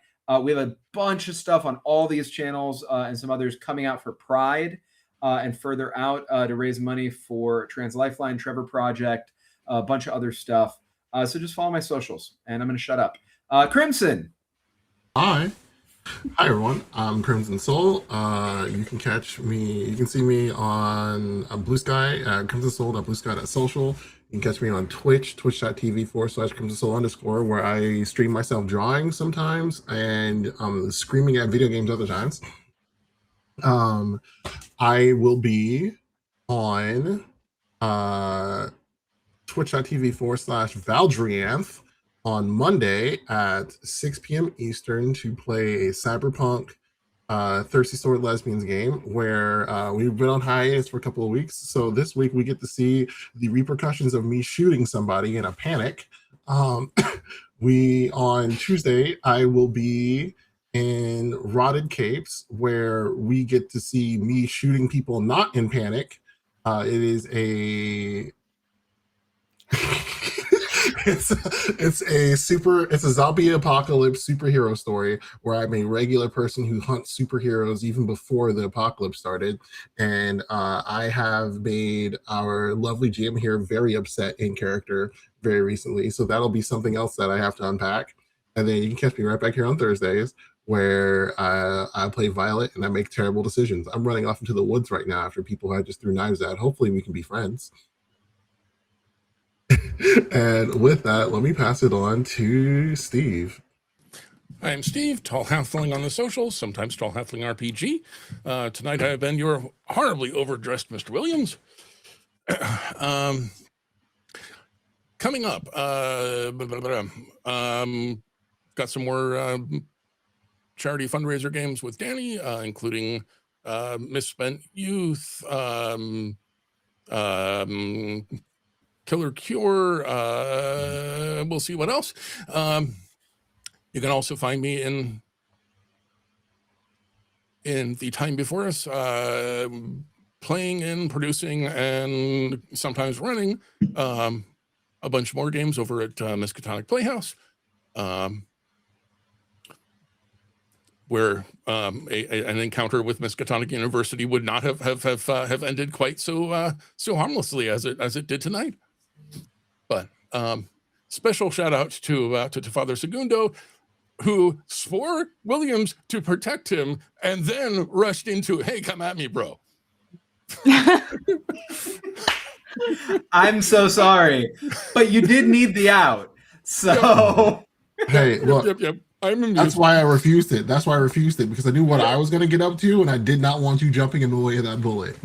to be fair, I had no way of knowing at that point that there was. I know. I'm amused. I'm not not complaining. Sorry, I've lost track. Has Rand had a turn yet, or am I tossing it back to Mary? I don't know. Over to Rand. Over to Rand. Hi, I am Ran, and I have been Celadonna. You can find me on social media, Blue Sky. I am Burdick Inspiration. You can find me on Instagram as Rhino Riddler. And if you want to play some D&D with me or Girl by Moonlight, you can find me on startplaying.games as a pro GM. And you can search for The Lantern Keeper, and you'll find me. I'm in a bunch of APs. On Sunday, we are going into the finale of The Wolf Among Us, which is a Kids on Bikes transformed from Kids on Bikes, set in the Fabletown universe based on the video game, where I'll be playing Faith, pretending to be the Little Mermaid, trying to figure out who she is. On Tuesdays, you'll be able to check out streaming Rainbow production of Girl by Moonlight, where Danny and I are actually in the same cast. I promise you, it's a good. Maybe it's not always a good time, but it's a good story. What else am I in? Every other week, I am going to be, and including this coming Sunday, I am in Dax's channel, playing a lightsaber wielding diplomat in a Star Wars live stream game. Plenty of fun things coming up, but if you happen to be in New York City this fall, I will be directing Faithful and Her Friends in at Brooklyn College. So check that out if you're interested. Back to you, Mary. Hi, everybody. I'm Mary. My pronouns are she, her. Where you can find me? You can find me online at the Nerd on Wheels everywhere on social media. I'd like to take a quick minute, instead of plugging my own socials, to plug another organization that's very dear to my heart. This week is Osteogenesis Imperfecta Awareness Week. It is the bone disease that I have that causes me to break my bones really easy. And this is a week where we all share about our strengths, what we've been able to persevere, and to hopefully bring some more awareness so we can find some more treatments. It runs from May 2nd through the 9th. And while I have not been as active on social media this week, I swear, every OI Awareness Week always ends up on a flare. But go ahead and go to oif.org, where it talks about a little bit about the bone disease, ways you can help, as well as the different awareness efforts that we are trying to do. And with that, may your dice always roll hot. Remember to take your meds, and we'll see you next time. Bye, everybody.